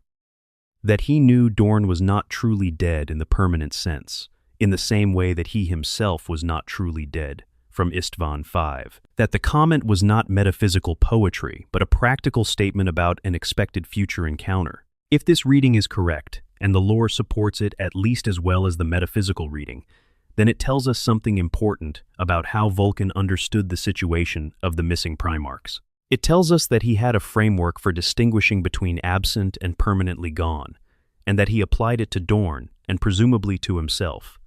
Add to this the Tome of Fire prophecy. Games Workshop has maintained the 9 Artifacts quest as a live, active, unresolved narrative for decades of publishing history. This is not typical of the way the setting handles finished storylines. Finished storylines get codified. Completed character arcs get acknowledged. The Artifacts quest has never been acknowledged as failed or abandoned or complete. It has been actively updated, with 5 of the 9 artifacts recovered across different publications, with the current Forge Father's status regularly updated in new source material, with successor chapters joining the search in the current era. This is the behavior of a narrative thread that is being kept warm for a resolution that has not happened yet. The prophecy says that when all 9 are found and returned to Nocturne, Vulcan will return to lead his sons in the Imperium's final hour of need. This is not framed as a conditional statement that will never be triggered. It is framed as a promise with a specific trigger condition. The setting is moving toward that condition, deliberately and with consistent investment across multiple creative teams over decades. He is out there. The salamanders are right. The question is not whether, but when. The nature of what being a perpetual actually feels is something the Horus Heresy novels explore through both Vulcan's perspective and through the perspectives of human perpetuals, like John Grammaticus. And the picture that emerges is more complicated than simply being unable to die. Each death is a death. This sounds obvious, but the implication is profound. Vulcan does not experience being stabbed through the heart with a fork as a minor inconvenience he will recover from in a few hours. He experiences it as dying. Whatever the subjective experience of dying is, whether it involves a loss of consciousness or something that functions as experience, or something the normal vocabulary of human experience, has no adequate word for that, is what a perpetual experiences each time they die. The regeneration happens, but the death happened first. This has implications for what months of Kurz's captivity actually meant at the level of personal experience. It was not an extended period of physical discomfort and psychological pressure. It was an extended sequence of actual deaths, dozens at minimum, potentially more, each one complete, each one followed by waking in a different cell, healed, with the full awareness that the same process was about to be initiated again and that there was nothing available to prevent it, because the mechanism of prevention, the ability to die and not come back, was the one thing Kurz had been denied. Grammaticus, who had lived thousands of years as a perpetual and had a better articulated understanding of what the state meant than Vulcan did at the time of the heresy, describes the experience of dying and returning as never becoming routine. You do not adapt to dying in the way you adapt to chronic pain or to other forms of ongoing suffering. Each death is complete, which means each resurrection is genuinely a return rather than a resumption. You come back to a world that has continued without you for however long the regeneration took, carrying the full consciousness of having just died, without the buffer of having been merely very close to dying. The psychological damage that this accumulated sequence caused to Vulcan damage that required the Fulgurite's intervention to repair makes complete sense in this context. He had not been traumatized by an experience of torture in the conventional sense. He had been traumatized by an extended sequence of actual deaths, each of them experienced fully, in an environment specifically designed to make each one feel like a defeat and a failure. Kurz was not simply hurting Vulcan's body repeatedly. He was repeatedly demonstrating, through the mechanism of Vulcan's own regeneration, that survival itself was something being inflicted on Vulcan rather than achieved by him. You will keep coming back. You do not have a choice. And each time you come back, I will do it again, and there is nothing you can do about any of it. The restoration that the Fulgurite provided, the burning away of the accumulated damage, the restoration of the coherent consciousness, was not simply a repair of psychological injury. It was a reset of the relationship between Vulcan and his own existence. He woke beneath Deathfire as himself, in a way he had not been since before Istvan V, not carrying the weight of all those deaths and all that imposed helplessness as active, present burdens, but carrying them as completed experience, something that had happened and been survived and was now part of his history rather than his present. This matters for understanding what Vulcan was and what he would be on his return. He does not forget what was done to him. A perpetual who has lived 50,000 years carries everything, but he carries it the way that a being who has genuinely processed and survived terrible experience carries it as weight that has been metabolized, rather than weight that is still being dragged. The history is there. The damage is acknowledged. The path forward is not pretending none of it happened, but continuing to act from the deepest true nature despite all of it having happened. The question of whether the explosion at Ulanor damaged Vulcan in the kind of way that required extended time to recover from is worth considering.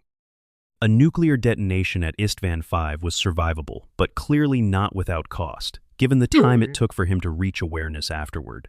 An explosion of sufficient scale to destroy the Temple Gargant, a structure built by Orc engineers at the industrial scale of the War of the Beast, using materials and methods that the Beast's intelligence had developed, could have left Vulcan in a state of regeneration that measured in years or decades rather than hours. His physical form may have been scattered across a wide area.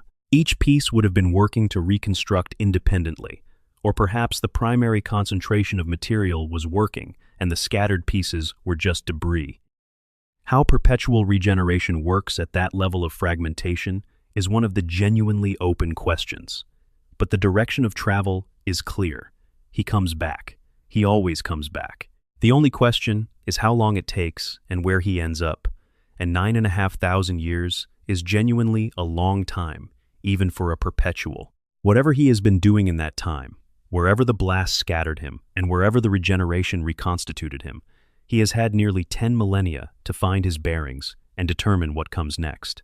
The Era Indomitus is what comes next. The Tome of Fire said the greatest need. The evidence is abundant. He is coming. Section 10. The 9 Artifacts. the longest treasure hunt in history. The 9 artifacts of Vulcan are worth examining individually because the details of what they are and where they come from and how they have been recovered or not recovered illuminate the broader story in ways that a summary cannot. Before Istvan V, Vulcan had assembled in the Rot a hidden vault on Nocturne, an extraordinary collection of items he had made over the course of the Great Crusade. Thousands of objects, the products of decades of Primarch-level craftsmanship applied to the full range of things that a being with his skills and resources could make. He ordered Tekel to destroy them all. Tekel argued and pleaded, and eventually Vulcan relented. He could choose 9. 9 to be saved from the flames. 9 that Tekel himself judged worth the exception. Tekel chose the Unbound Flame, the Obsidian Chariot, the Spear of Vulcan, the Song of Entropy, the Chalice of Fire, the Eye of Vulcan, the Gauntlet of the Forge, Kessere's Mantle, and the Engine of Woes. 2 of these, Kessere's Mantle and something carried at the time of Istvan V, accompanied Vulcan to the battle itself. The other 7 were with Tekel in the Rot on Nocturne, when the sons of Horus arrived, before the surviving salamanders could secure the vault. They were scattered, some were taken. The full story of where each one went and how it eventually reached its current status is one of the great untold sagas of the post-heresy setting. The Chalice of Fire is a forge ship, an entire vessel whose hull and internal structure are organized around the most advanced forge equipment that Vulcan could design. It is not a warship. It is a mobile factory of extraordinary capability, able to produce weapons and armor at a rate and quality that no standard chapter infrastructure approaches. When Forge Father Vulcan Dearsan finally found it drifting in the void in the early 41st millennium, it had been traveling through the galaxy apparently uncrewed for thousands of years, maintaining its systems on automated operation. The Eye of Vulcan was still mounted on its hull, a defensive laser of enormous destructive power. Dearsan recovered both simultaneously, 2 artifacts in one recovery, either through fortunate circumstance or because Vulcan had designed the hiding with such a find built into it. The Chalice of Fire is now docked at the Salamander's moon of Prometheus, its vast manufacturing capacity providing the chapter with a production edge that ordinary Astartes chapters cannot match. The Eye of Vulcan has been positioned in orbit above Prometheus as one of the primary defensive installations protecting the fortress monastery. The Spear of Vulcan is described in the lore with a specific technical note that rewards careful attention. It is a power weapon that burns with sufficient heat to melt ceramite, the ceramic composite material that Space Marine armor is made from, on direct contact. That alone would make it extraordinary. But the lore adds that the spear's full power is accessible only to a Primarch. Vulcan Histan, the current Forge Father, carries it and uses it in every engagement, and the accounts of those engagements describe a weapon that is devastating by any standard. If that is the weapon operating below its full capacity because its wielder is not a Primarch, the weapon in Vulcan's actual hands during his return would be something that has no obvious benchmark for comparison. Kessere's Mantle is the Drake Scale Cloak. This is the artifact whose origin story is most directly personal. A fire drake is the apex creature of Nocturne's ecosystem scales that shed conventional weapons fire, size comparable to a large tank, adapted to active volcanic environments in ways that make it essentially immune to heat and pressure that would destroy anything else. Vulcan killed a fire drake on Nocturne's slopes, in the trial that aspirants for the Salamanders chapter still undertake to prove their worthiness, and he processed its scales himself into a cloak, with techniques he developed. The result is a piece of equipment that provides protection on a level that defies what it should be able to provide by any conventional material analysis. Histan wears it in every field operation, and it has demonstrably kept him alive in situations that should have killed him. The Gauntlet of the Forge was the most recent recovery in terms of Histan's personal history with the quest. He found it in the possession of an Eldar pirate lord called Iath Bloodweaver.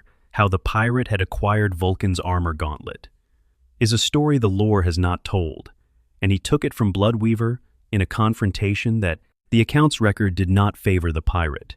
The gauntlet is an armored piece, incorporating an integral heavy flamer worn as part of Vulcan's Drakenscale armor during the heresy.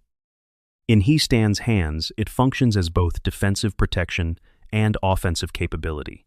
Those are the 5 recovered. The remaining 4, the Unbound Flame, the Obsidian Chariot, the Song of Entropy, and the Engine of Woes, are known to the salamanders only by name and by the fragments of encoded direction in the Tome of Fire that have been decoded over thousands of years of study. Their physical forms are not described in any current record with certainty. Their locations are not established. The Tome of Fire apparently contains clues to each of them, but the decryption work required to interpret those clues has been the labor of every Forge Father since Tekel, and the last 4 appear to require the most difficult decryption challenges in the book.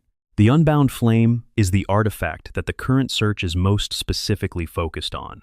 This is the casket, the sealed container in which Vulcan's body was transported from Macragge back to Nocturne after Grammaticus killed him with the Fulgurite. It was the vessel of Vulcan's final death and resurrection, the container that held him during the period between his apparent permanent death and his waking beneath Mount Deathfire. Whatever material it is made from, whatever Vulcan's own craftsmanship embedded in its structure, it was built to contain something that even the Fulgurite could not entirely destroy. The fact that Vulcan emerged from it restored suggests the casket itself had a role in that restoration. This artifact being missing is, in narrative terms, the most significant absence among the 4. It is the container of rebirth. It is the vessel of the resurrection that defined the transition from the Horus Heresy Vulcan to whatever Vulcan has been in the millennia since. Finding it would not just complete the artifact count.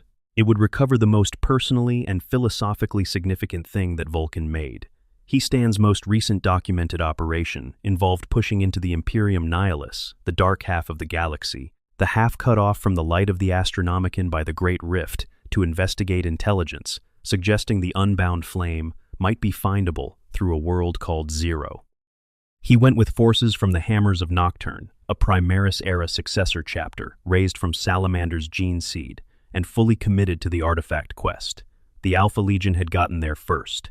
They had infiltrated the Hammers of Nocturne and subverted much of Zero's local population. He-Stan and his forces fought their way through it, drove the Alpha Legion back, achieved the military victory. They found nothing pointing directly to the Unbound Flame. He pushed deeper into the dark anyway. The process of recovering the artifacts deserves more attention because it illustrates something important about what Vulcan was testing his sons with when he hid them.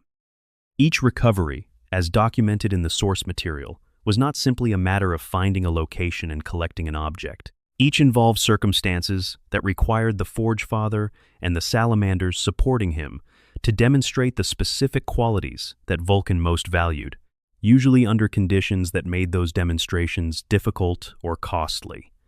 The quest is not designed as a treasure hunt. It is designed as a continuing examination, spread across millennia, of whether the chapter Vulcan built is still the chapter Vulcan built. The Chalice of Fire was found drifting in the void by Forge Father Vulcan Dirsan, apparently having been traveling on its own automated systems for thousands of years.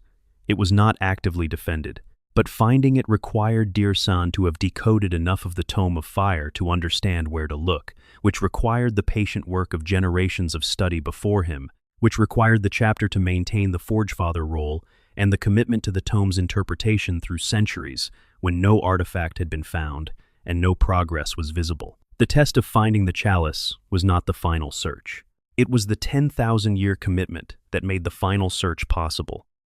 The Gauntlet of the Forge was in the possession of a Drukhari pirate lord, and its recovery required He-Stan to track Eeth Bloodweaver across multiple systems, following intelligence that was fragmentary and often wrong, before finally closing to the engagement that recovered the Gauntlet. The Drukhari are not careless adversaries, and an Eldar pirate lord, who had acquired a Primarch's artifact, had acquired it intentionally and would not surrender it, without demonstration of capability, sufficiently convincing to make surrender preferable to continued resistance. He-Stan made that demonstration. The Spear of Vulcan's recovery is less precisely documented, but the weapon itself makes an interesting case. It burns with enough heat to melt ceramite on contact, and the lore specifies that its full power is accessible only to a Primarch. This means Vulcan deliberately made a weapon that his sons could carry and use effectively, but could not use to its full capacity, a reminder, in every deployment, that the Forgefather carries the Primarch's tools and pursues the Primarch's mission, but is not the Primarch. The quest is not about replacing Vulcan. It is about demonstrating worthiness of his return. Kaisere's mantle, the drake scale cloak, is perhaps the artifact whose origin says the most about who made it. A fire drake, killed personally by Vulcan, on Nocturne slopes in the trial that chapter aspirants still undertake.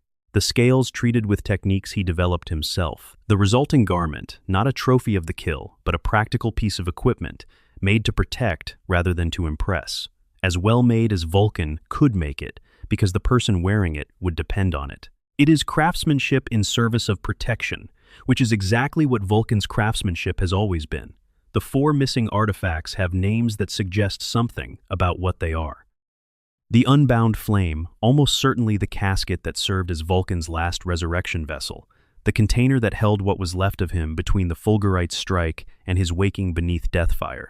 The obsidian chariot, something related to movement, possibly a vehicle or a transport device, possibly something more metaphorical about the direction of the chapter in his absence.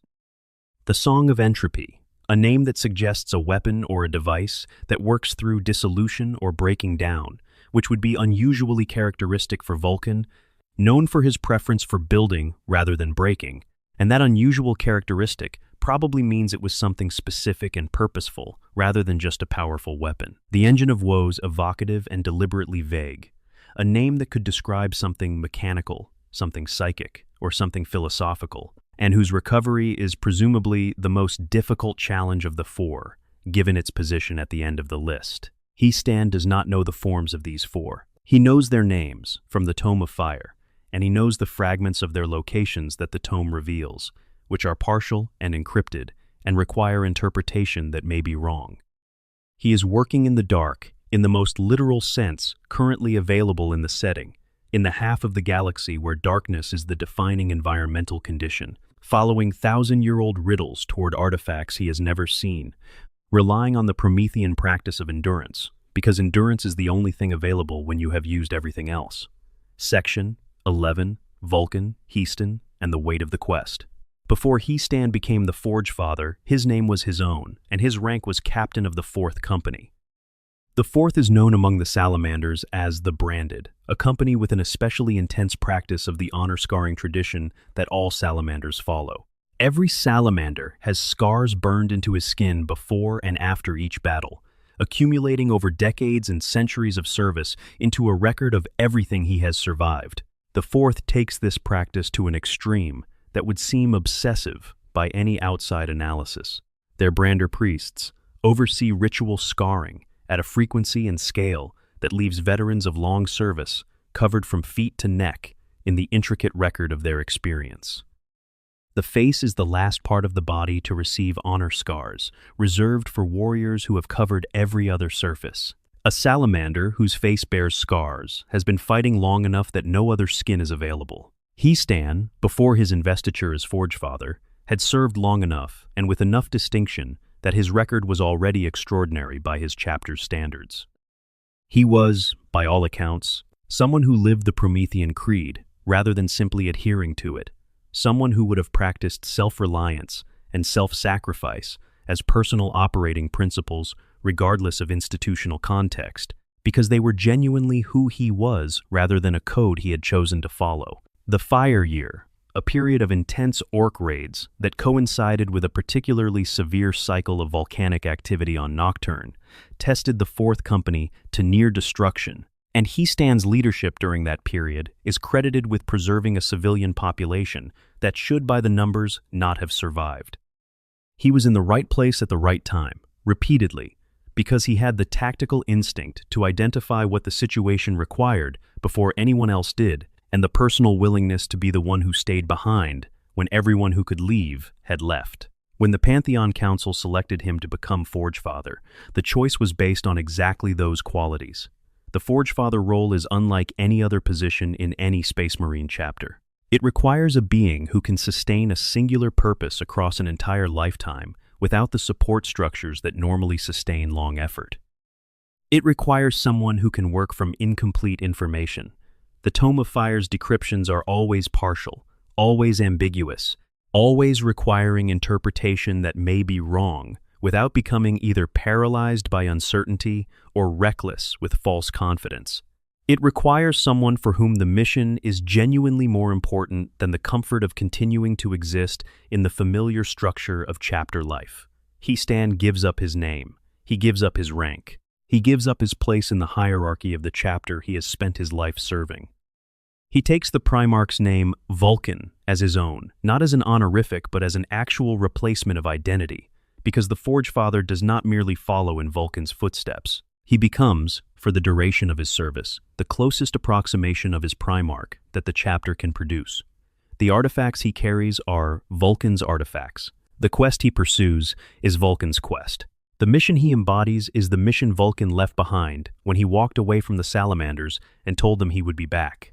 He has been doing this for nearly a century at the time of the current timeline. He carries 3 artifacts in the field at all times: the Spear of Vulcan, Kezere's Mantle, the Gauntlet of the Forge, and he is searching for 4 more. He operates primarily alone or with small supporting forces, moving through the galaxy on intelligence that is old and encoded and requires extensive interpretation to act on. He has survived encounters that should have ended the quest with his death on multiple occasions. The Necron overlord Trazyn the Infinite has tried to steal the Spear of Vulcan from him twice. Once in 878 of the 41st millennium, once during the Tok'ran Crusade in 943 of the 41st millennium. Both times, He-Stan and whatever Salamander's forces he had available drove the Necron attempt back. Trazyn is one of the most analytically sophisticated beings currently active in the galaxy, a collector who has been accumulating artifacts of genuine historical and strategic significance for millions of years, with an assessment process refined over timescales that dwarf the entire history of the Imperium. He does not expend resources on things that are not worth the cost. The fact that he wanted the spear badly enough to make 2 direct attempts, knowing what a Salamander's Forge Father was and what that engagement would cost, tells you something about what his analysis said the spear was worth. Whether that assessment is based on the artifact's material value, on knowledge about what the artifact's presence in the right hands at the right moment would mean for galactic events, or on something else entirely, the lore does not specify. But Trazyn's interest in Vulcan's belongings is a data point that adds weight to the argument that something significant is building around the artifact quest. In the wake of the Great Rift, many analysts within the Imperium concluded that He-Stan's quest was functionally impossible now. The galaxy split in half. The Astronomican's light reached only one side. The Imperium Nihilus, the dark half, the half where the navigator network cannot function normally and warp travel is deeply unreliable, contained an unknown portion of the galaxy's worlds, including potentially several of the worlds where the remaining artifacts might be hidden. It was a reasonable conclusion that the conditions for completing the quest had become so adverse as to make completion effectively unavailable. He-Stan's public response to this conclusion was simple. He said the difficulty of the quest in the current era was itself a test, the final and hardest test that Vulcan had embedded in the design of the whole thing, the verification that his sons would continue to pursue the mission when continuation seemed irrational. He then went into the Imperium Nihilus to look for the missing artifacts. He is still there, as far as the most current records indicate, still searching, still pushing deeper into the dark, because the alternative is to stop, and stopping is not something the Salamanders know how to do. Section 12. The Era Indomitus, and why Vulcan's return matters now. The galaxy in the current timeline is the worst it has been since the Siege of Terra. This is not hyperbole. The Great Rift, the Cicatrix Maledictum, the scar that runs across the galaxy from edge to edge, tearing reality and letting the warp flood through, divided the Imperium in two in a way that 10,000 years of chaos corruption, Xenos warfare, and general catastrophe had not managed to do. Half the Imperium lost contact with the other half. Entire sectors were plunged into the Imperium Nihilus, cut off from the Astronomican's light, unable to navigate reliably, unable to call for help or send it. Robut Guilliman returned in the chaos of the Great Rift's formation, resurrected from the near-death state he had been maintained in since the Horus Heresy, launched the Indomitus Crusade with the new Primaris Space Marine forces that Archmagos Belisarius Call had been preparing for 10,000 years and has been desperately trying to stabilize the Imperium ever since. He is the most capable administrator and strategist that the Imperium has available. He is working at a pace and intensity that would kill a normal human within years. He is making progress by some measures and losing ground by others because the forces aligned against the Imperium in the current era are not merely the Chaos powers, but also the Tyranid fleets pushing in from multiple directions, the Necron dynasties awakening across the galaxy and pursuing their own opaque agendas, and the Orcs who are gathering again in ways that resemble in the whispered assessments of people who have studied the War of the Beast and know what the early signs look like, the early stages of something large. Lionel Johnson has returned. The Dark Angel's Primarch, who had been sleeping in a hidden chamber deep within the rock for 10,000 years, woke in the aftermath of the Arcs of Omen campaign and began taking direct action in the current era. His return established that Games Workshop is actively returning Primarchs to the setting as a narrative mechanism and is willing to do so for characters who have been dormant for very long periods. Vulcan fits this pattern exactly. He has a fully established narrative mechanism for his return, the completion of the 9 Artifacts quest. He has an active, updated quest narrative in the current source material. He has a living representative of his legacy in Vulcan Heastan, who is right now operating in the most dangerous and least accessible part of the galaxy to find the last 4 pieces of the puzzle. And he has a prophecy that ties his return specifically to the condition that the setting is currently working toward fulfilling. What Vulcan's return would mean for the setting goes beyond the military calculation of another Primarch on the Loyalist side, though that calculation is not irrelevant. The Salamanders are one of the most beloved Space Marine chapters in the game's fanbase, and having their Primarch active in the current narrative would expand the stories available to tell in their corner of the setting enormously. The chapter's successor chapters raised in the Ultima Founding, the Hammers of Nocturne, and the Covenant of Fire are the named ones, with others implied, are all committed to the Artifact quest, which means Vulcan's return would have implications for multiple chapters simultaneously. But the deeper significance is thematic, and this is what makes the prospect genuinely exciting rather than just narratively convenient. The Imperium in the current era is a civilization that has been at war with itself and with every external threat simultaneously for 10,000 years, and the accumulated cost of that has been a progressive dehumanization of its own values. The Inquisition burns worlds to prevent the spread of corruption, and the calculus has long since stopped asking whether the people being burned had any choice about their situation. The Astra Militarum conducts campaigns in which the death of a regiment is considered an acceptable cost if the strategic objective is achieved, and the soldiers in that regiment are not consulted about the acceptability. The Space Marine chapters have their own institutional cultures that range from the genuinely noble to the actively disturbing, and even the genuinely noble ones tend toward a detachment from ordinary human life that makes individual lives functionally invisible as decision inputs. The Salamanders are the exception. They are the chapter that comes closest to practicing, at an institutional level, the belief that individual human lives have inherent worth that needs to be actively protected rather than traded away at strategic scale. And this belief is not just a cultural artifact, it is the direct inheritance of Vulcan, transmitted through the Promethean Creed and the practice of living on Nocturne among the communities that the chapter serves.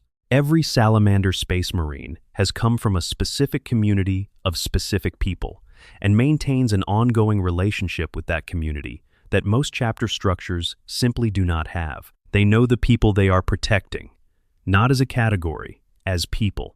A Primarch who embodies this as his primary characteristic, returning to the current era, would not just add firepower to the Loyalist cause. He would add the argument that the Imperium's original purpose, protecting humanity and making human life possible, is still accessible, still achievable, still worth the effort.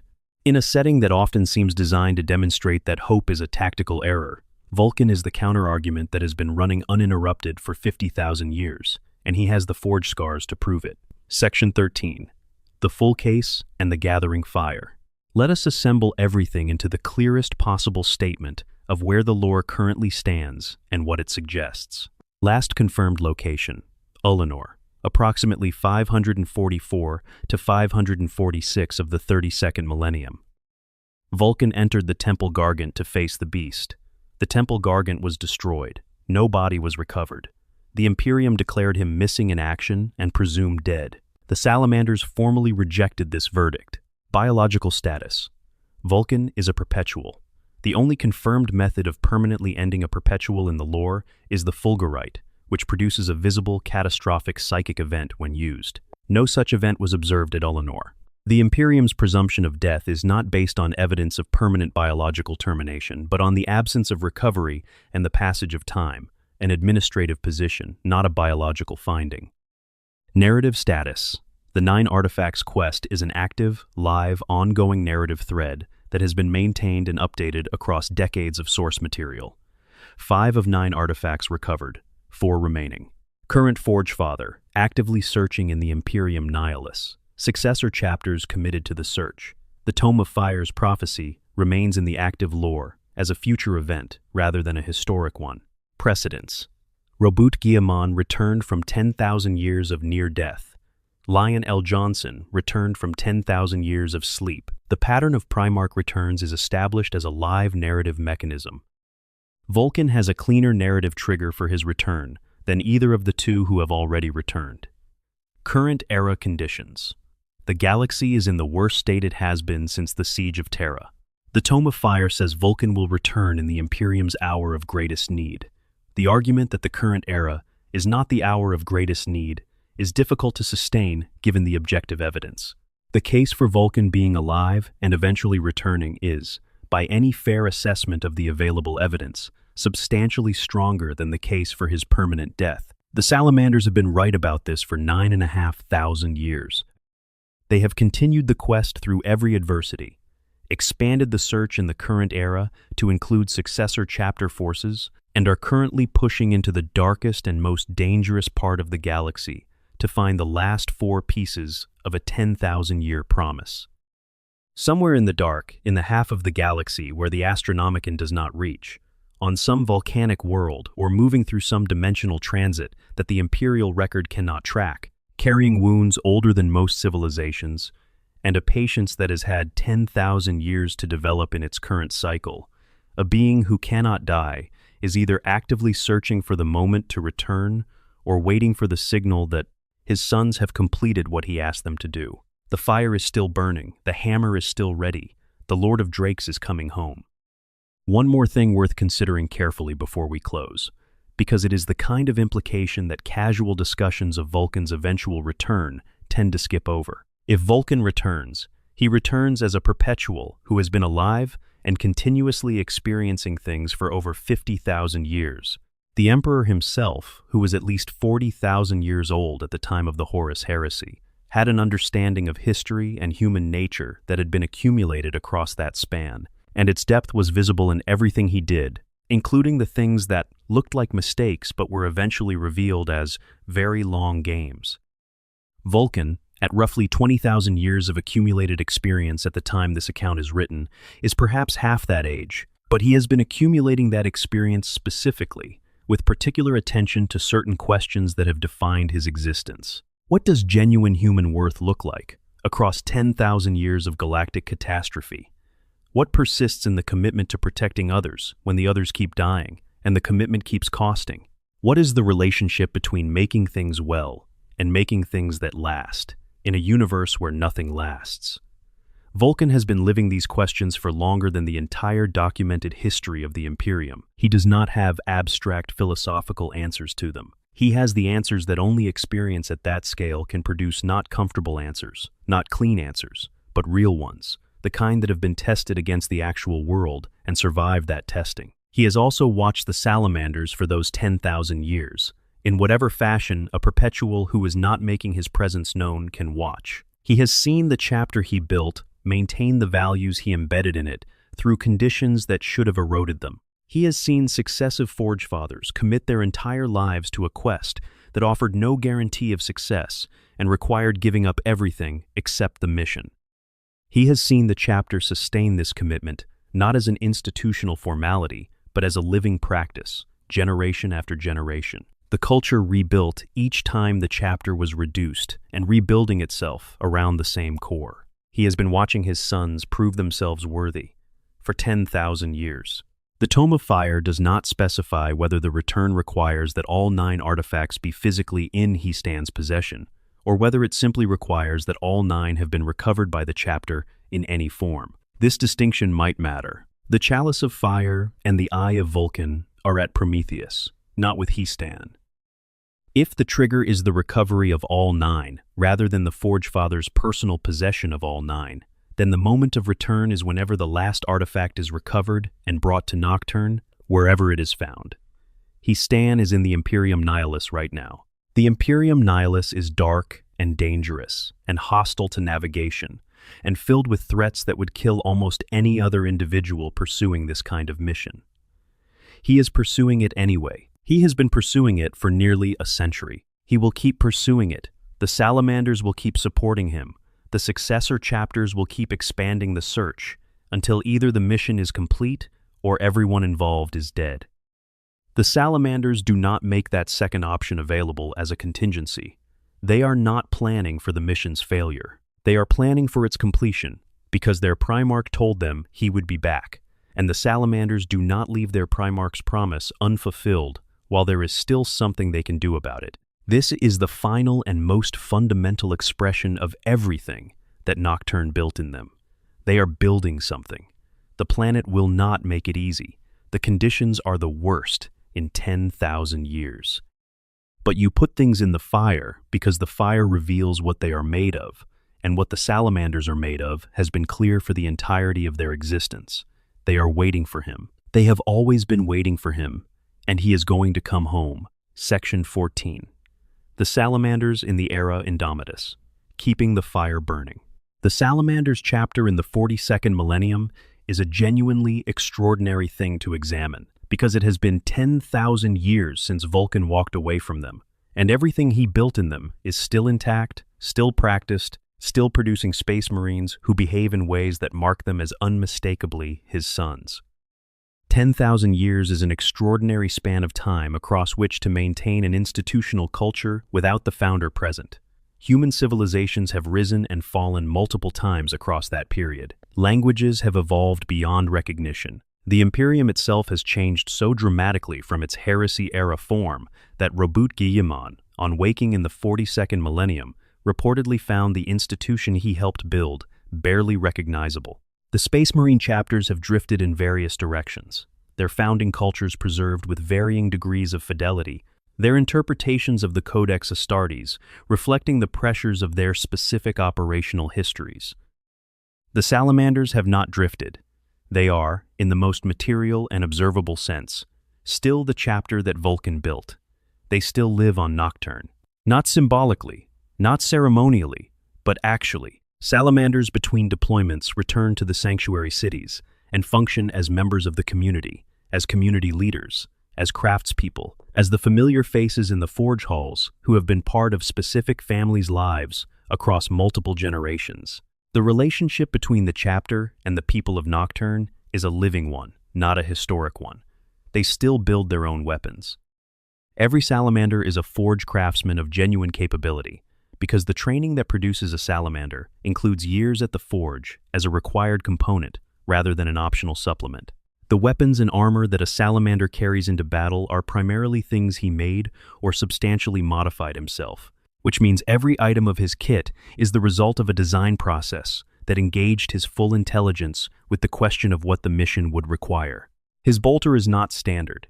His bolter is the result of his own understanding of what his bolter needs to do, built to his own specifications, maintained by his own hand. They still practice the honor scarring in the full Promethean tradition. Veterans of the chapter who have served for centuries are living maps of every major engagement they have survived, the scars distributed across their bodies in patterns that an experienced Salamander can read as a detailed biography. The chapter's veterans look like illustrated manuscripts, the story of their service written in fire on their skin.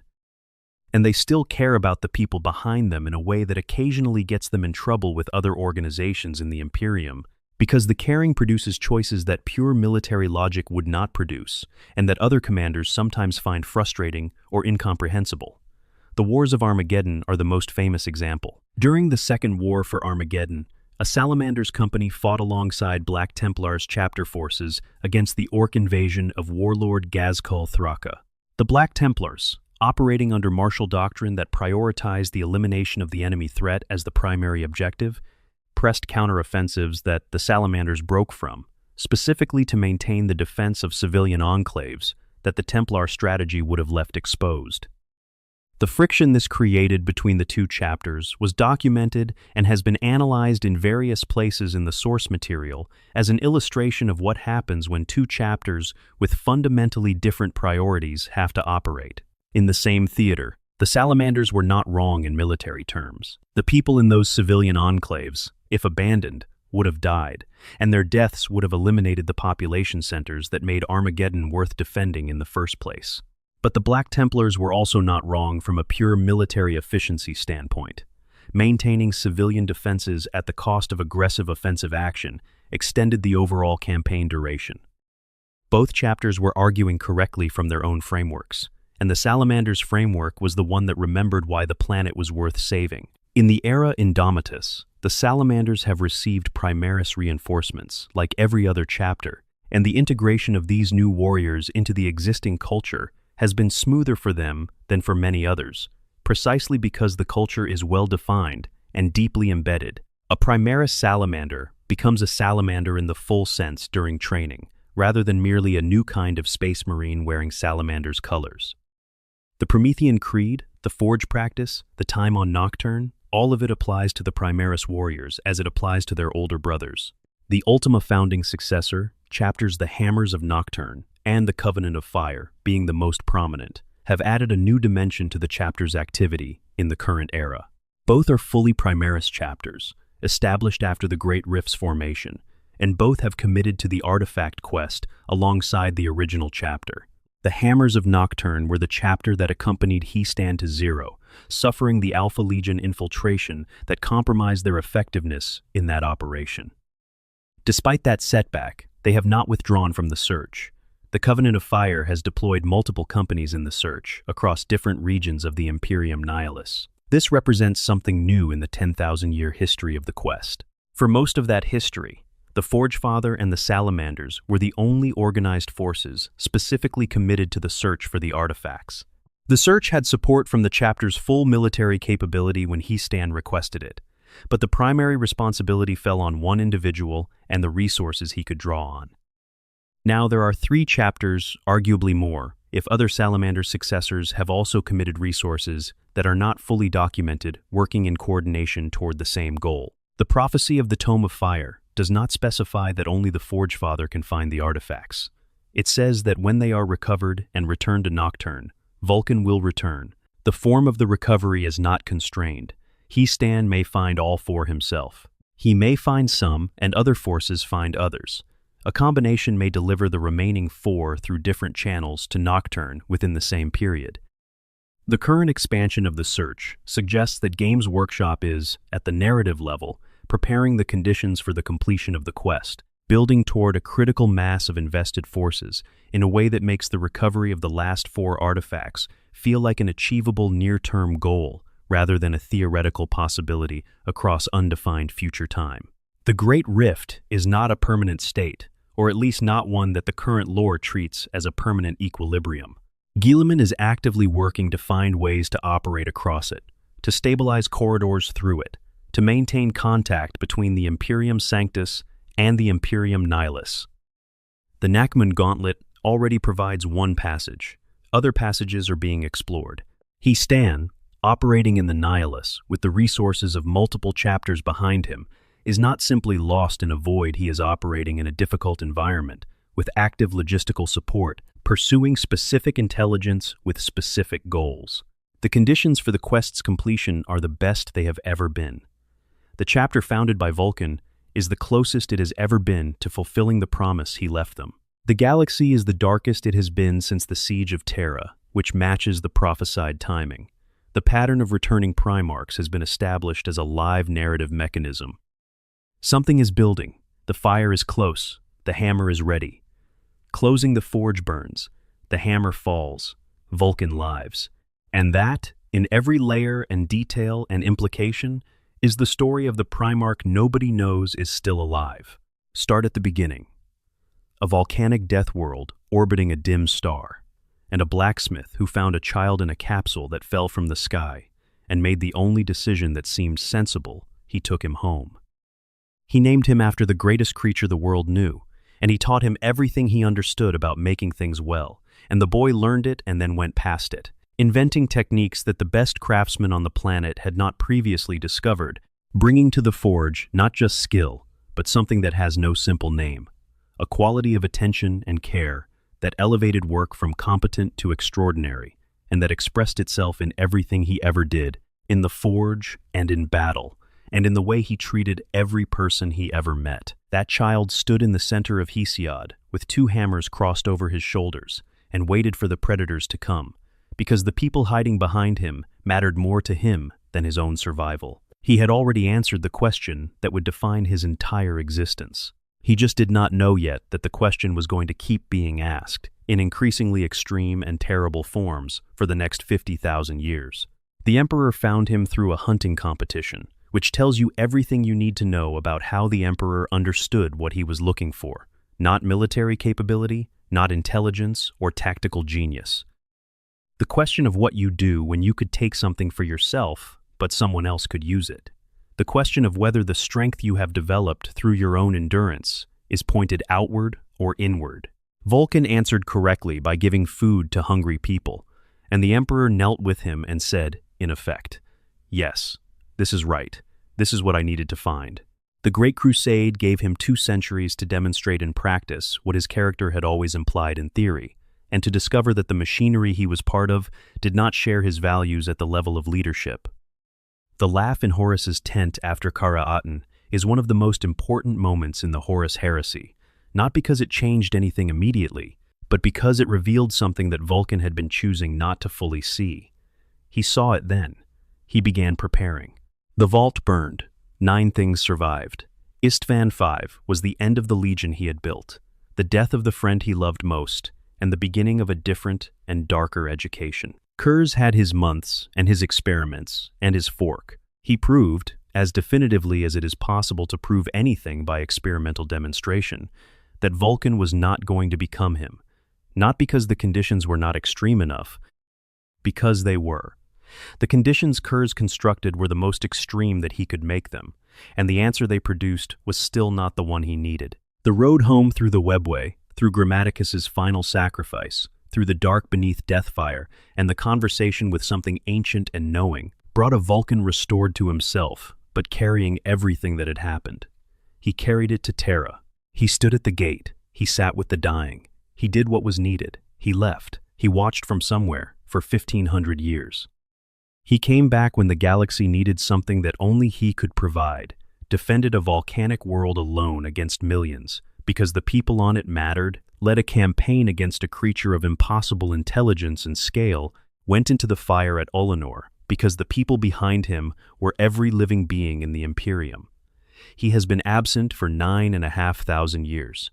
He will not be absent forever. The fire drakes of Nocturne regenerate after the time of trial, when everything has been burned and the ash has settled and the new rock has cooled to the point where life is possible again. They come back from the deep places in the mountain where they wait out the worst of it, and they find the world rebuilt around them, and they carry on. They are designed for this. They have always been designed for this. So is he. The salamanders are waiting. Stan is in the dark, following 1,000-year-old riddles toward the 4 missing pieces of a promise their Primarch made before any of them were born. The fire of the forge on Prometheus burns continuously. It has burned continuously for 10,000 years, because on the day Vulcan left, someone lit it and made sure it would not go out, and every subsequent generation of salamanders has maintained that practice, because the fire is for him. It will be burning when he comes home. It will be the first thing he sees when the darkness ends. Vulcan lives. He has always lived.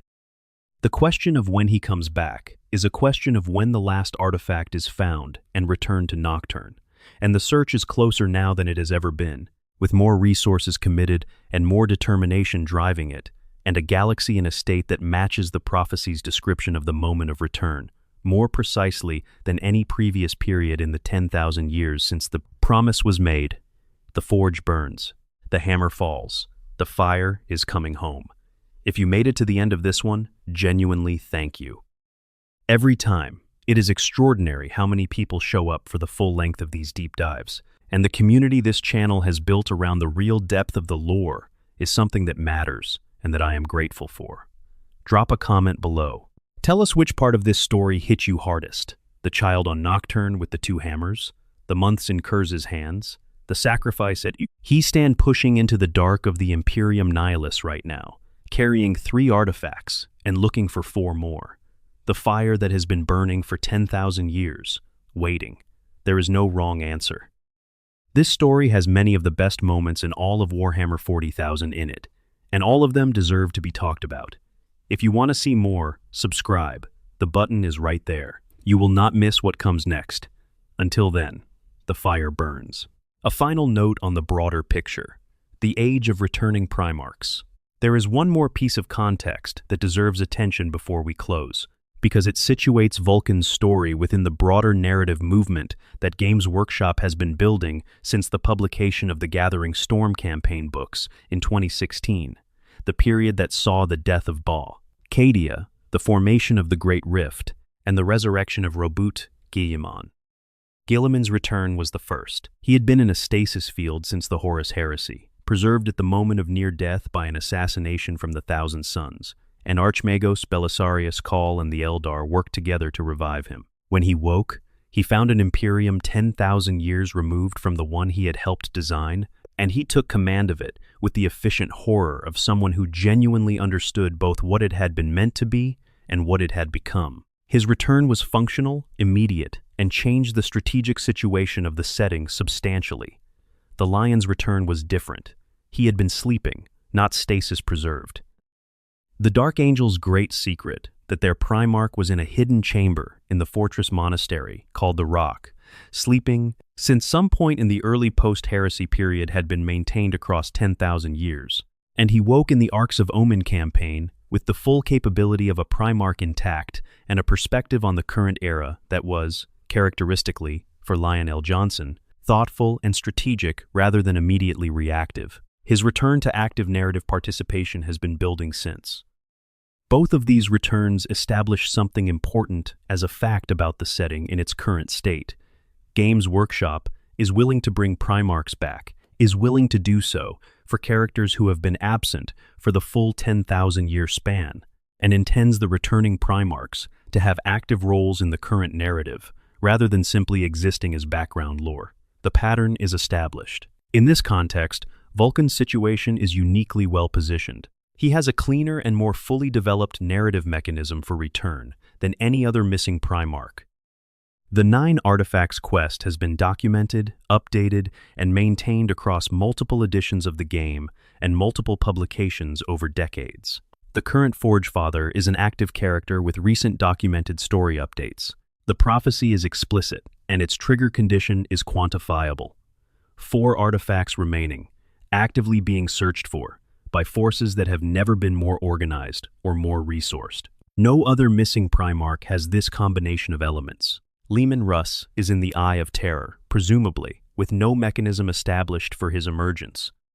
Corvus Corax flew into the dark hunting traitor Primarchs and has been glimpsed in fragmentary accounts, but has no clear return mechanism. The missing and presumed dead Primarchs, Vulcan at the top of this list, have varying degrees of confirmed mortality and varying amounts of narrative infrastructure for potential return. Vulcan's infrastructure is the most complete. It has been built carefully over decades of publishing history. The missing artifacts are a countdown. The countdown is moving, and the setting is in exactly the condition the prophecy describes as the trigger. The fire is close, and when it comes, it will be worth the wait. What makes Vulcan different from Guilliman and the Lion, whose returns have already happened, is not capability or importance. All 3 are Primarchs. All 3 are extraordinary. What makes Vulcan's return specifically significant is what he represents that neither of the others does in the same way. Guilliman is the administrator, the strategist, the builder of institutional structures. The lion is the warrior king, the figure of strategic mystery and long patience. Vulcan is the craftsman who cares about the people his work is for.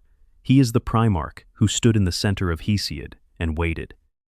He is the being whose entire existence has been an argument that the point of all the power and all the sacrifice is the person standing behind you. The Imperium needs that argument made again, with authority, in the current darkness. The salamanders have been making it for 10,000 years in his absence. When he comes home, he will make it with them. The forge burns. Vulcan lives.